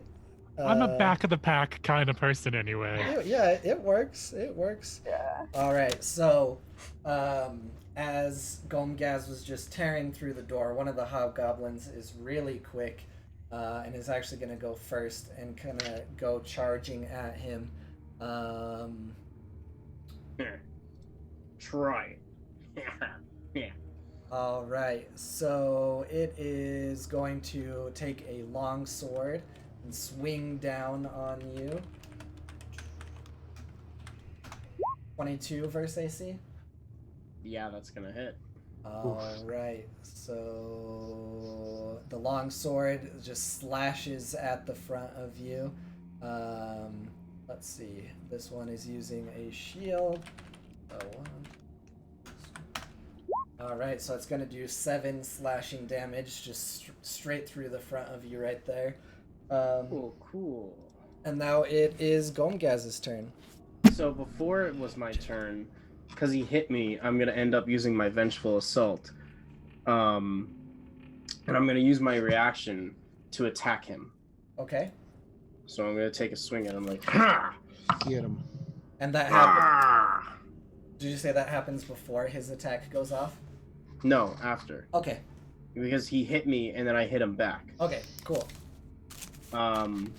So it's an 18 hit. Yes it does. All right. That's going to be. Sorry, math. 14 points of bludgeoning and radiant damage as he hits me. I come back and whack at him with the Nice. first that reaction hit. Nice. How do you put this hobgoblin to rest? All right, great. As I get myself, I bust through the door, and he runs up and he stabs me. And as he stabs me, I'm gonna swing and hit him on the side of his cheek. And as it hits, the line of radiance is creating like an after image of the hammer, and it whacks his head, and he just gets fucking knocked straight to the ground. Nice. You knocked the soul out that boy's body. I pull the short sword out of my chest and I throw it down to him, and he says, "You're next." And it's my turn again, right? Yep. It's your actual turn. All right. So I'm gonna run up to the hobgoblin, and I'm gonna take my next swing at him. Ooh, that's not gonna hit. That's like a 9. Yep. So Does not hit. then I'm gonna invoke the wrath of the war cleric, and I'm gonna go and hit him again. Okay, that's a dirty 20. That hits. Yes. Alrighty then. So that's going to be 12 points of bludgeoning radiant damage as I come down on him. Yeah. So you step like another 5 feet after knocking one into oblivion, and you knock the other, and you finish it off and flare. However, Gomgaz flares after doing that. And then I'll look to the other guys and say, "Oh, I'm sorry. Did you want some of this too?" No, I'm good. Like holding up both thumbs. Okay, next time I'll let you guys go first. which isn't fair. Anyway, so what? Oh. What? Oh, Gomgaz, life's not fair. Ain't that right? All right. Well, yeah, you're out of initiative. You just took care of the 2 hobgoblins. You are now. It kind of looks like it used to be a priest's chamber, but they've obviously just like torn it apart and just trashed it. There's really not much in there that I haven't already described, but there are now 2 dead hobgoblins in there. I drank a ton of water, and this is my fatal flaw. I'm gonna run to the bathroom real quick. You guys talk about your next move, and I'll be back. Zippity doodah. All right, gang. What long corridor are we gonna walk down next? The next one. I want a very long one, as long as possible. We want the longest one. Size matters. But until then, I'm a little. Well, they're all the beat same up. size. One's just longer than another. Sorry, length matters. So Hey, what thank you, happened? Gum Guys, because now we've bashed away 2 more goblins, and you know, We're that much closer. your smashy smash approach seems to have worked. It's not so bad. I've been perfecting my craft over time. Just gonna chew on this nice hand. Though someone was right, that other corridor did not lead back to this room, so shall we take it anyway? Yeah, we can. Anyone got a healing potion? Well, I It is a don't. magic I have not quite mastered yet. unfortunate. I guess I'll top myself off then. They hit me hard. I was hoping they just wouldn't hit. They only had a +3. Yeah, look, they had a +3, +3 what? and he rolled a 19 Oh, to ouch. hit. man. Is what I mean. Oh, jeez. So I guess I'll use my last spell Does a slot. 22 beat your first level armor class? Maybe. Yeah, maybe. That Alrighty. close, but I'm gonna use my last spell slot to heal myself up with healing word. How low did you get there? 3 health points left, maybe? Something like that? I had 11, so I got hit and I got 4 health left. Oh, nice. What are you guys doing next? I rolled a 2 3 times in a row on this fucking D4, which means I heal for 5 points. I'm 9 out of 11. Let's do this, boys. No more spell slots. We're in there. All right. Well, We're gonna do it. we gonna do it. We're gonna go back down that corridor that's closest to this room, since it doesn't circle back over here. Yep, so you guys are at the northernmost section of the temple. Are you backtracking a little, or are you pushing on to the area you have not been yet? Area we haven't been yet. Okay, cool. So, you head back out. We'll go ahead and draw that for you. This was the room that you were just in. You have this, and then it's like right there. There's this other one that just shoots off. Long corridor again. Of course, there's a little uptick right here. And then this right here, complete dead end. Push on through the corridor. You know, eerie sounds again. Faint noises, rocks skittering a little bit here and there. As you get close to here, you see a little bit of light coming out, and you look left, and there's another door. This place is just Door City. What a mighty fine Nice. craftsmanship. I think that Alright. dead end was where they wanted to put another door. Maybe they're doing an expansion. Yeah, they haven't gotten to it. Well, they aren't gonna get to it. Or maybe there's a hidden door there.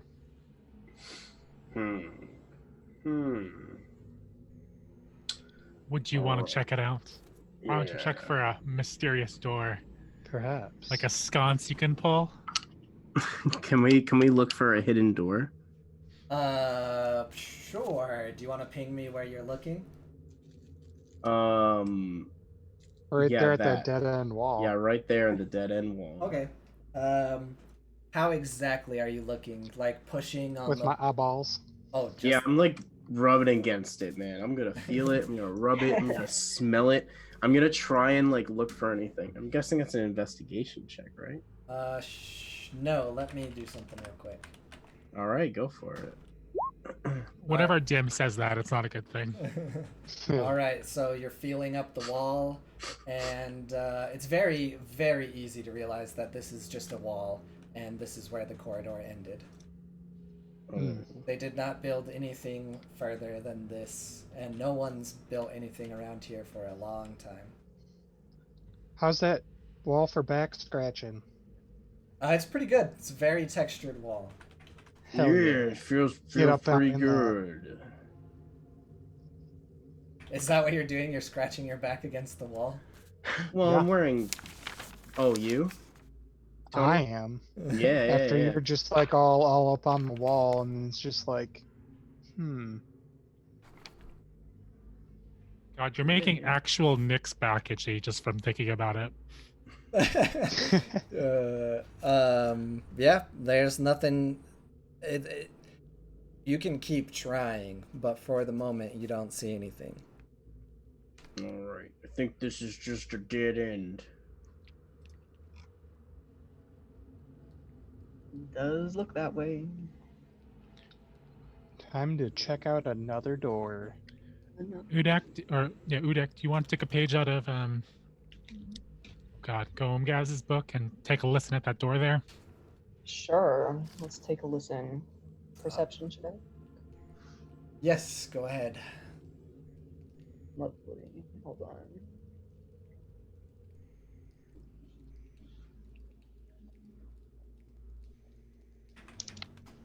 I've got a 12 for that. Yeah, so you have to get a little closer, but you press your ear up against the door. You can feel that this door is one of the nicer ones as well. Little thicker, little more placed correctly. Nice doorknob. You hear like a faint sound. Like, do you guys know when you can kind of hear that something isn't empty, but you're not exactly hearing anything? That's basically what you hear. All right, gang. Well, all I can tell you for sure is that it has a nice doorknob, but it does sound like there may be something on the other side. All right. Same thing as before. Are we ready to go in? Smashing time. Holding the crossbow up, just like, do it. Alright, is Goemgaz opening the door? Same as last time. When I open it, if it squeaks super fucking loud, I'm gonna bust in. Yep. Of course. It squeaks and scrapes across the stone and lets out a sound. You see as you open it that this room is much cleaner, and it's a lot better ordered. Like, it's not trashed. There's oak paneled walls. There's vibrant tapestries and a 4-post bed and a writing desk. There's Nice. a large strong box in one corner, and you see a squat figure in a dark cloak stands before a carved out fireplace with its back towards you. Of course, as soon as you open the door, it turns to face you, and you see it wearing a grotesquely carved obsidian mask. There's an enormous warg sitting at its feet, and you hear, "Fools! I told you to stay away. Now you must die." Right back at you. Also, can you Frida? get some oil for these damn these damn doors? There's damn doors be making it too loud. Go ahead and roll initiative. Oh, hey, a good initiative roll. Nice. All right. I got a 5. Alright, yeah, if you can type them in the Roll20 chat real quick. Yep. And I'll roll after you guys. All right. Okay. That just leaves. Who has the higher dex? Who are you talking Oh about? yeah. Between Udak and Caleb, who has the higher dex? I'm Udak, what do you? 16. I would assume I have a Udak. 10, so I'm pretty sure it's Udak. Okay. Yeah. Cool. All right. I would So. hope our ranger doesn't have a 10 dex. As You never know. Never know. as you guys barge in and this thing springs to life, it and its warg jump to attention. Okay, well, the big standing object person thing you haven't possibly made out yet obviously doesn't react that fast, and its warg hopefully reacts faster. You're kidding me on that stat, but that's what it is. That's what we're doing. Oh boy. Gonna be another fun one. All right. So that makes Sart first. Of course it does. I'm gonna ready my action to shoot a crossbow bolt when one of my allies is within 5 feet of the warg. Okay. All right. Anything else on your turn? Yeah, I'm gonna bonus action give Gomgaz inspiration again. That's what I You did like some- to hear. You did some real good job on the Hobgoblins. I bet you could do it even better on whatever that thing is. Oh, I bet I can. You know the good stuff. All right. That makes it Udak's turn next. Alright, I'm gonna take a shot at the warg with my longbow. Let's see. If I hit, we've got a 20 hit, so I assume that does. And Yep. then That'll hit. 7 damage. All right, great. So you fire an arrow into the warg. It kind of snarls at you a little bit. You said 7 damage? Yeah. Okay, cool. All right. And if that's the end of your turn, it'll be Caleb's turn. Cool beans. I'm going to. I'll cast Magic Missile. And so that's 3 different missiles. But I'm going to cast 1 at the warg, 1 at the person, and then 1 specifically at the person's mask if I can. Let's see. Oh, that happens. I don't need to roll a thing for that, right? Nope, they automatically hit. That's what I thought. With- Cool. With magic missile and nothing extra, can you split them? Yeah, Yeah, you can choose you your can targets choose for targets. each dart. Oh, nice. Each dart hits a creature of your choice you can see within range, but I do roll the same damage for all of them. All right, go ahead. So 40 each. Do you? I did look it up before I started playing. It's up to DM, but I'm pretty sure the rule is it's the same damage to all of them. Let me know how you want to play. As far as I knew, you would roll like 3d4 plus 3. Right? Because it's 3 darts. A dart deals 1d4 plus 1 force damage to its target. All darts strike simultaneously, and you can direct them to hit one creature or several, is all that it says. As far as I can read in the rules that I looked up beforehand, it was the same damage to all, but I don't really know.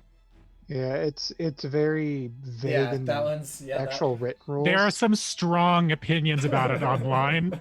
Let me Yeah. tell you. For the sake I never even knew that was a thing. Yeah. Okay. For the sake of this one, we'll go with what you researched. So, 4 to each of them, and they don't get to do anything. Not No, unless as they long are- as they don't have shield. Yep. If they have shield, then it negates it. But as does a brooch of shielding. So that's 8 to the humanoid and 4 to the warg. Yes. Not one 8. of them. It's 10. 10 to the humanoid, and 5 to the warg. Right? Why? Because it's a +1 to each dart.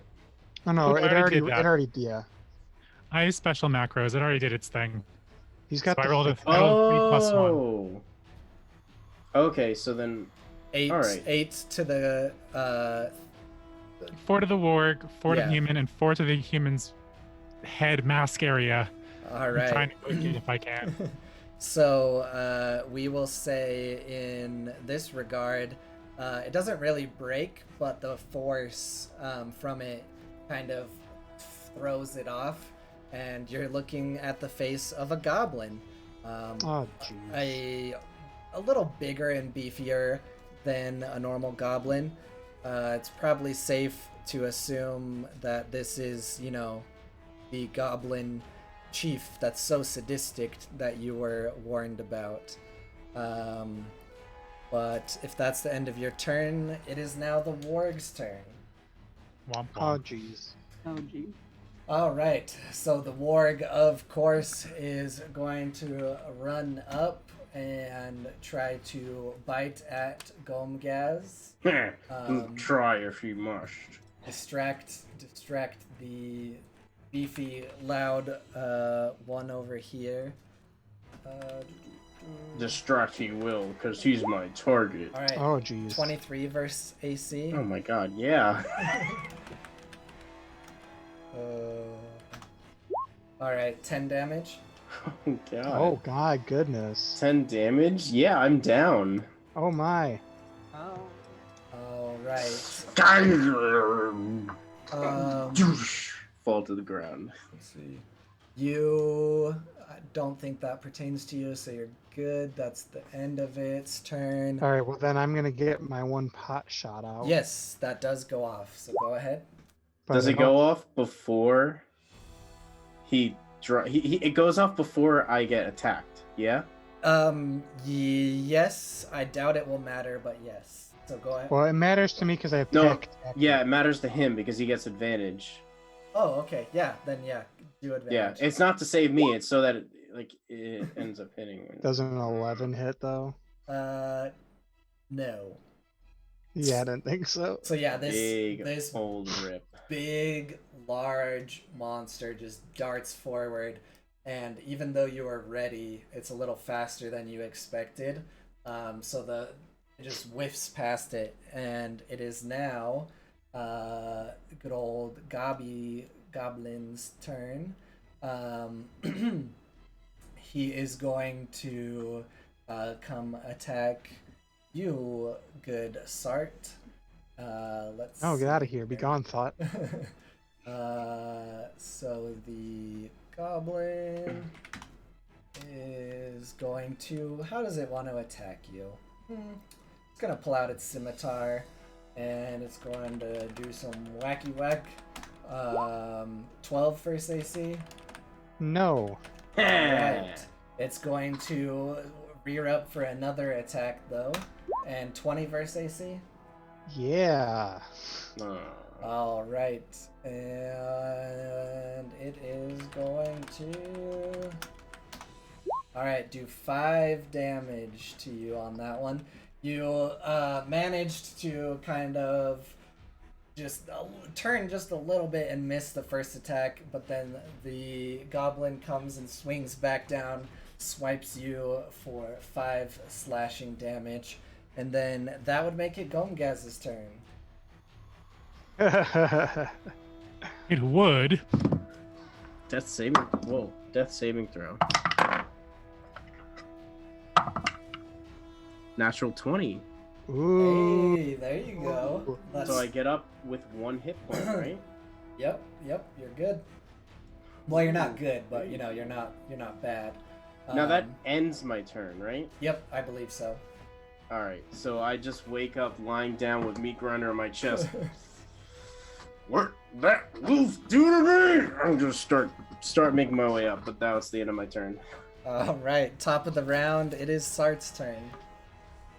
Well, this is weird because like the goblin would probably be like on top of. Let's What's just say we all kind of made our way into the room Yeah. a little bit. Oh, Yeah. all Because right. I busted in and Yeah. Just gonna, you ain't done yet, man. Ain't I'm done gonna yet. just All of a sudden, cure Sart is wounds. a Texan. Oh, he just has random voices. You Oh, darn nice. He's toothless. gonna get you 10 HP there. Oh, guys. what a perfect number, because that's my max health.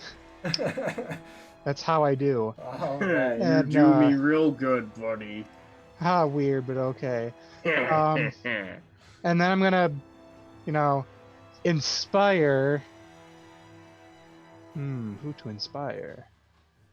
I'll inspire Udak. Like, yeah, you need to shoot way better, and I believe you can do it. Yay. We're And here to support you, Udak. All right. And spoilers, you're out of a lot of stuff now, aren't you, Sart? yeah, I'm spent. All right. Is that the end of your turn? That is the end of my turn. All right. So it's Udak's turn. You gave Udak inspiration, correct? Yes. All right, Udak, what you got? All right, I am going to shoot at the Warg again. If you don't think your hit's gonna be big enough or high enough, you can add a d6, but you don't have to. Oh, lovely. You don't have to declare it yet. You can roll it, look at it, and then think if you want to do it. Well, I got an 11. Well, I got a 5 hit plus a 6 on a d6. I think you should probably add the d6. I did. Oh no!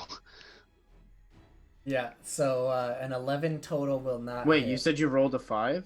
I rolled a 5, and then I rolled a 5 plus a 6 on the d6. Oh, then Right, plus but that's attack. plus your modifier too. Yeah. And That your is true.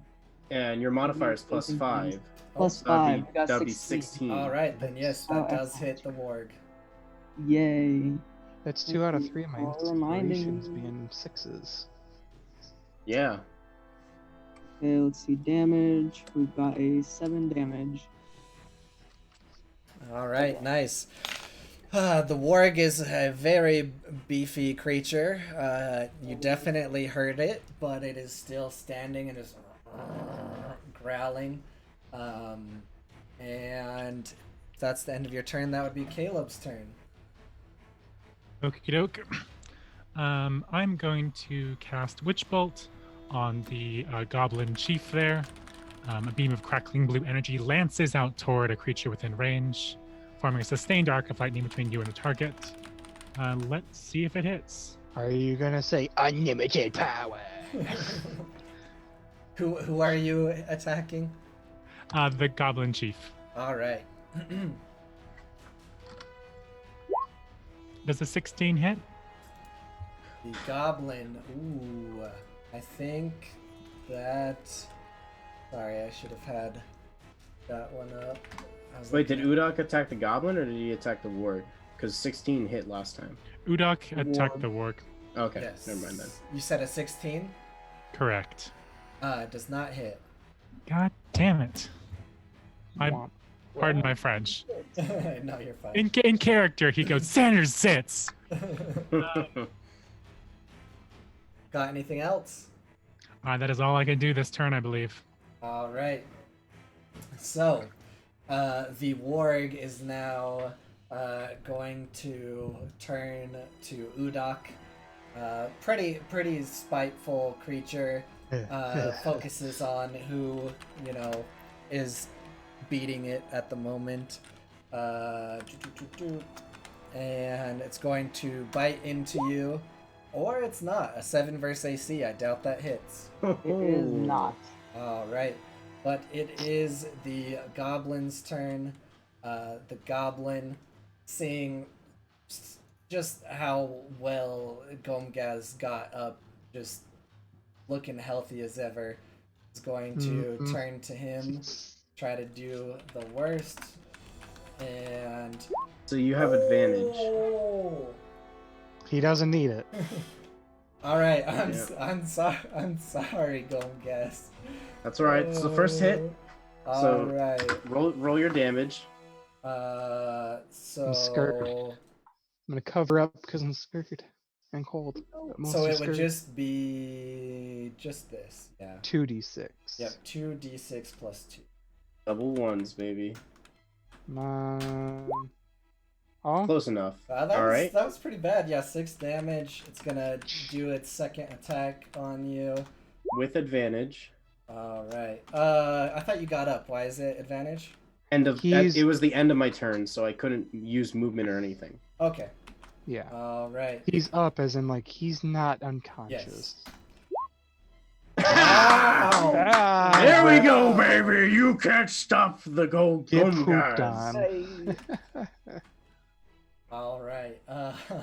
You may kill the Gom guys, but you can't stop the Gom guys. That means it's Gomgaz's turn. Oh, yes, it is. Can't stop the gum grass. Yeah, so I'm gonna get up. And I'm gonna use my version of Cone of Cold, which is my breath weapon. So I need a Nice. Constitution saving throw from the Warg and the Goblin. All right. So we'll start with the Goblin. Oh boy. What's the DC? 13. God. All right. Well, that doesn't make it. And the Warg. Okay. A little better of chances here. Wow. All right. My DM luck is officially running out now. All right. Both fail. Use 8 it all on that points crit. of cold damage. You say 8? 8 points All of cold right. damage. How you like really hate this warg, and you have put the warg out of commission. What does that look like? Yeah. He's gonna kind of like get frostbitten around as I unleash it. He's gonna. I'm assuming it's like a black furred warg. It's like kind of gray, like Gray? but yeah, super furry. Its face is like brown and menacing. Has a really long face, bunch of sharp teeth. Yeah, that gray fur is gonna turn like the tips are cold white, and it's just gonna get into him. It's like he's not like hurt on the outside, but when he breathes in the cold breath, his lungs are just gonna freeze up, and he's gonna wither down and die at his own feet. Yeah, it just like it's like a chunk of ice hitting the floor too. It's like, thump, and that makes it top of the round. Sart's turn. All right. Gonna shoot at the goblin boy. I assume Gomga's still next one. Yeah. If there's any abilities at this point that go off of you guys being close or whatever, then yeah, those are good. Oh, that's even less way. I'm going to do 6 damage with my crossbow. Alrighty. All right. So what am I looking at in rolls here? The first one is to hit. 20 obviously hits, right? Yeah, it was the advantage for the pack tactics. Oh, okay, cool. That saved you. All right. Well, the 6 damage. How do you finish off this big beefy goblin chief? I go, smile, you son of a bitch, and just, the twang of the crossbow, and just the bolt right in the chest and the heart muscle, and just. All right. As you do that, the goblin, now seeing that like his life is just flashing before his eyes, like split second, in the movies where they very obviously should have dropped dead that very second, but instead they can say one last thing with their last dying breath. It just yells out, "Run!" And it just echoes throughout the whole temple, and then falls poof, to the ground, and that echoes throughout a little bit. I really don't like that he yelled. Yeah, that seems like a bad sign. It's something it's not very polite to do in a temple. I mean, this temple's pretty decommissioned, but you guys are out of initiative. You are in a very nice chamber, and congratulations, you have taken down the goblin chief and his warg pet. Should we hunt these other ones down? Because I feel like that's just going to get worse because they're going to have a grudge. Oh, I think I'm a little hurting for a squirting, but You look fine. What's a couple of scars? yeah, a couple scars, no more Make you look even more spells. badass. I'm already so badass. You're right.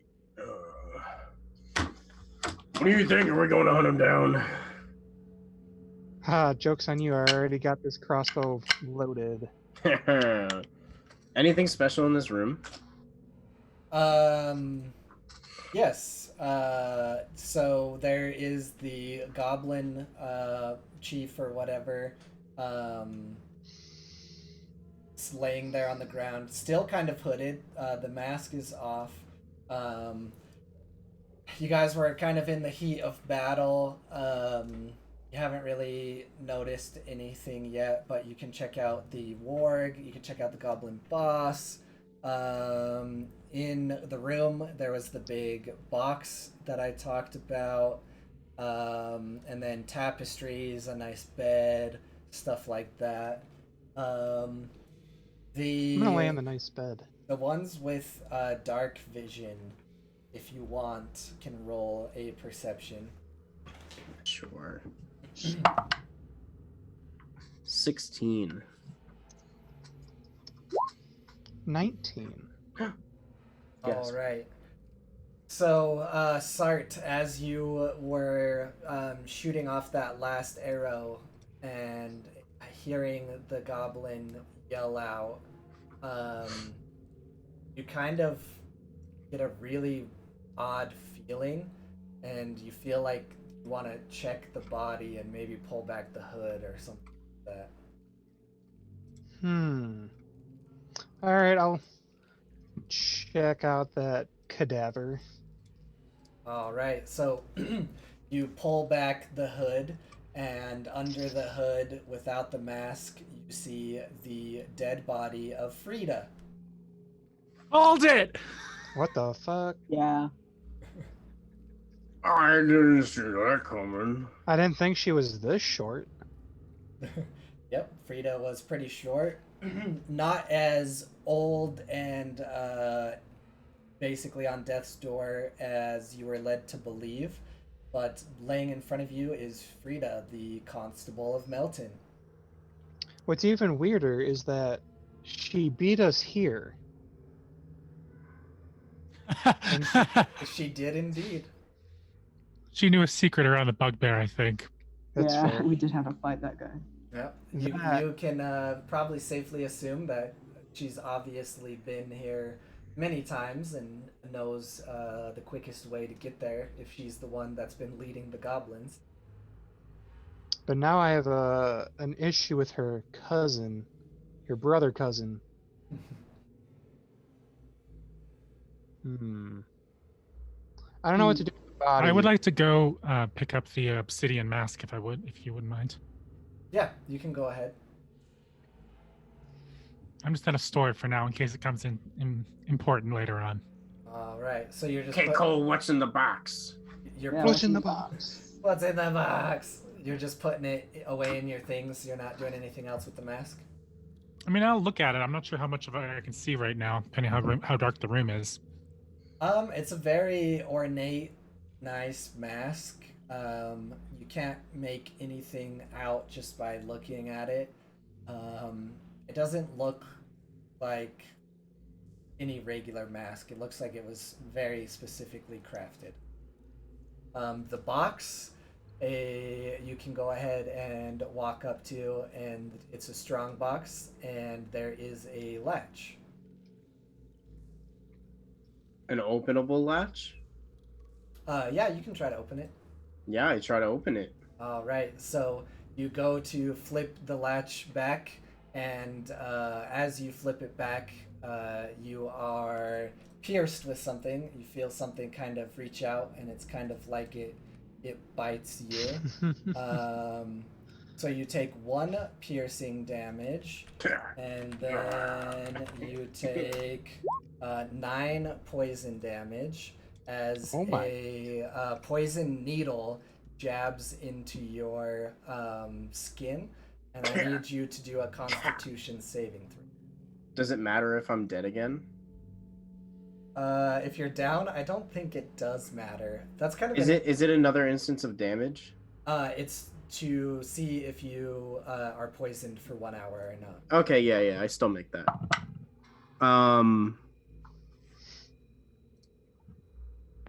Where is it? 14. You are poisoned for 1 hour. I'm poisoned for an hour and dead. So you see Gomgaz walk up nonchalantly to the strongbox, flip the latch, and then just like let out a little grunt, and then just fall back again. God damn it. I'll go like medicine check him and like, Jesus, this man, I swear. But the box is now open. Oh, lovely. All right, you're walking up to try to bring him back. I got a 15 just to kind of stabilize him. All right, I'm pretty sure that's good. Do you have a medicine kit, right? No, just to kind of. Oh, okay. All right, so you're just So making. I'm not dying. Yeah. I'm stably dead. All right. So I You're roll a stable but D4. unconscious. Hold on. I am unconscious for 1 hour. Great. All right. Well, yeah, he's laying on the ground, not bleeding out, but not awake either. The box is open, and you guys have the mask. What's in the box? What is in the box? I'm gonna sidle close to the What box. did this and man peer just inside. literally almost die for? Yeah. So inside the box, Just his there's bedroll. You find very one comfy potato. pillow. there's 1,100 silver pieces, 150 gold pieces, and jewelry worth about 200 gold pieces. So this is obviously their treasure trove that they've stolen from travelers. How much gold? 150 gold. Hot. What? Are we in the market for some looting? Well, the goblins don't need it anymore. There is also a journal at the bottom after you kind of move around a bunch of the treasure and pocket it or whatever you do. Here you go, Caleb. You look like someone who reads a lot. I was gonna say I would like to look at it. I just didn't want to be, selfish. No, I'm adorning myself with all of the jewelry. I sheepishly take about 30 gold because I don't want to be overzealous, and then pick up the notebook and start flipping through it. All right, great. So, this is Frida's journal.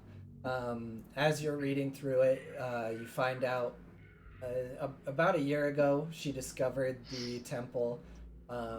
Also jotted down kind of in the notes is the mask is called the Mask of the Nightbringers, and it gives the wearers certain temporary powers.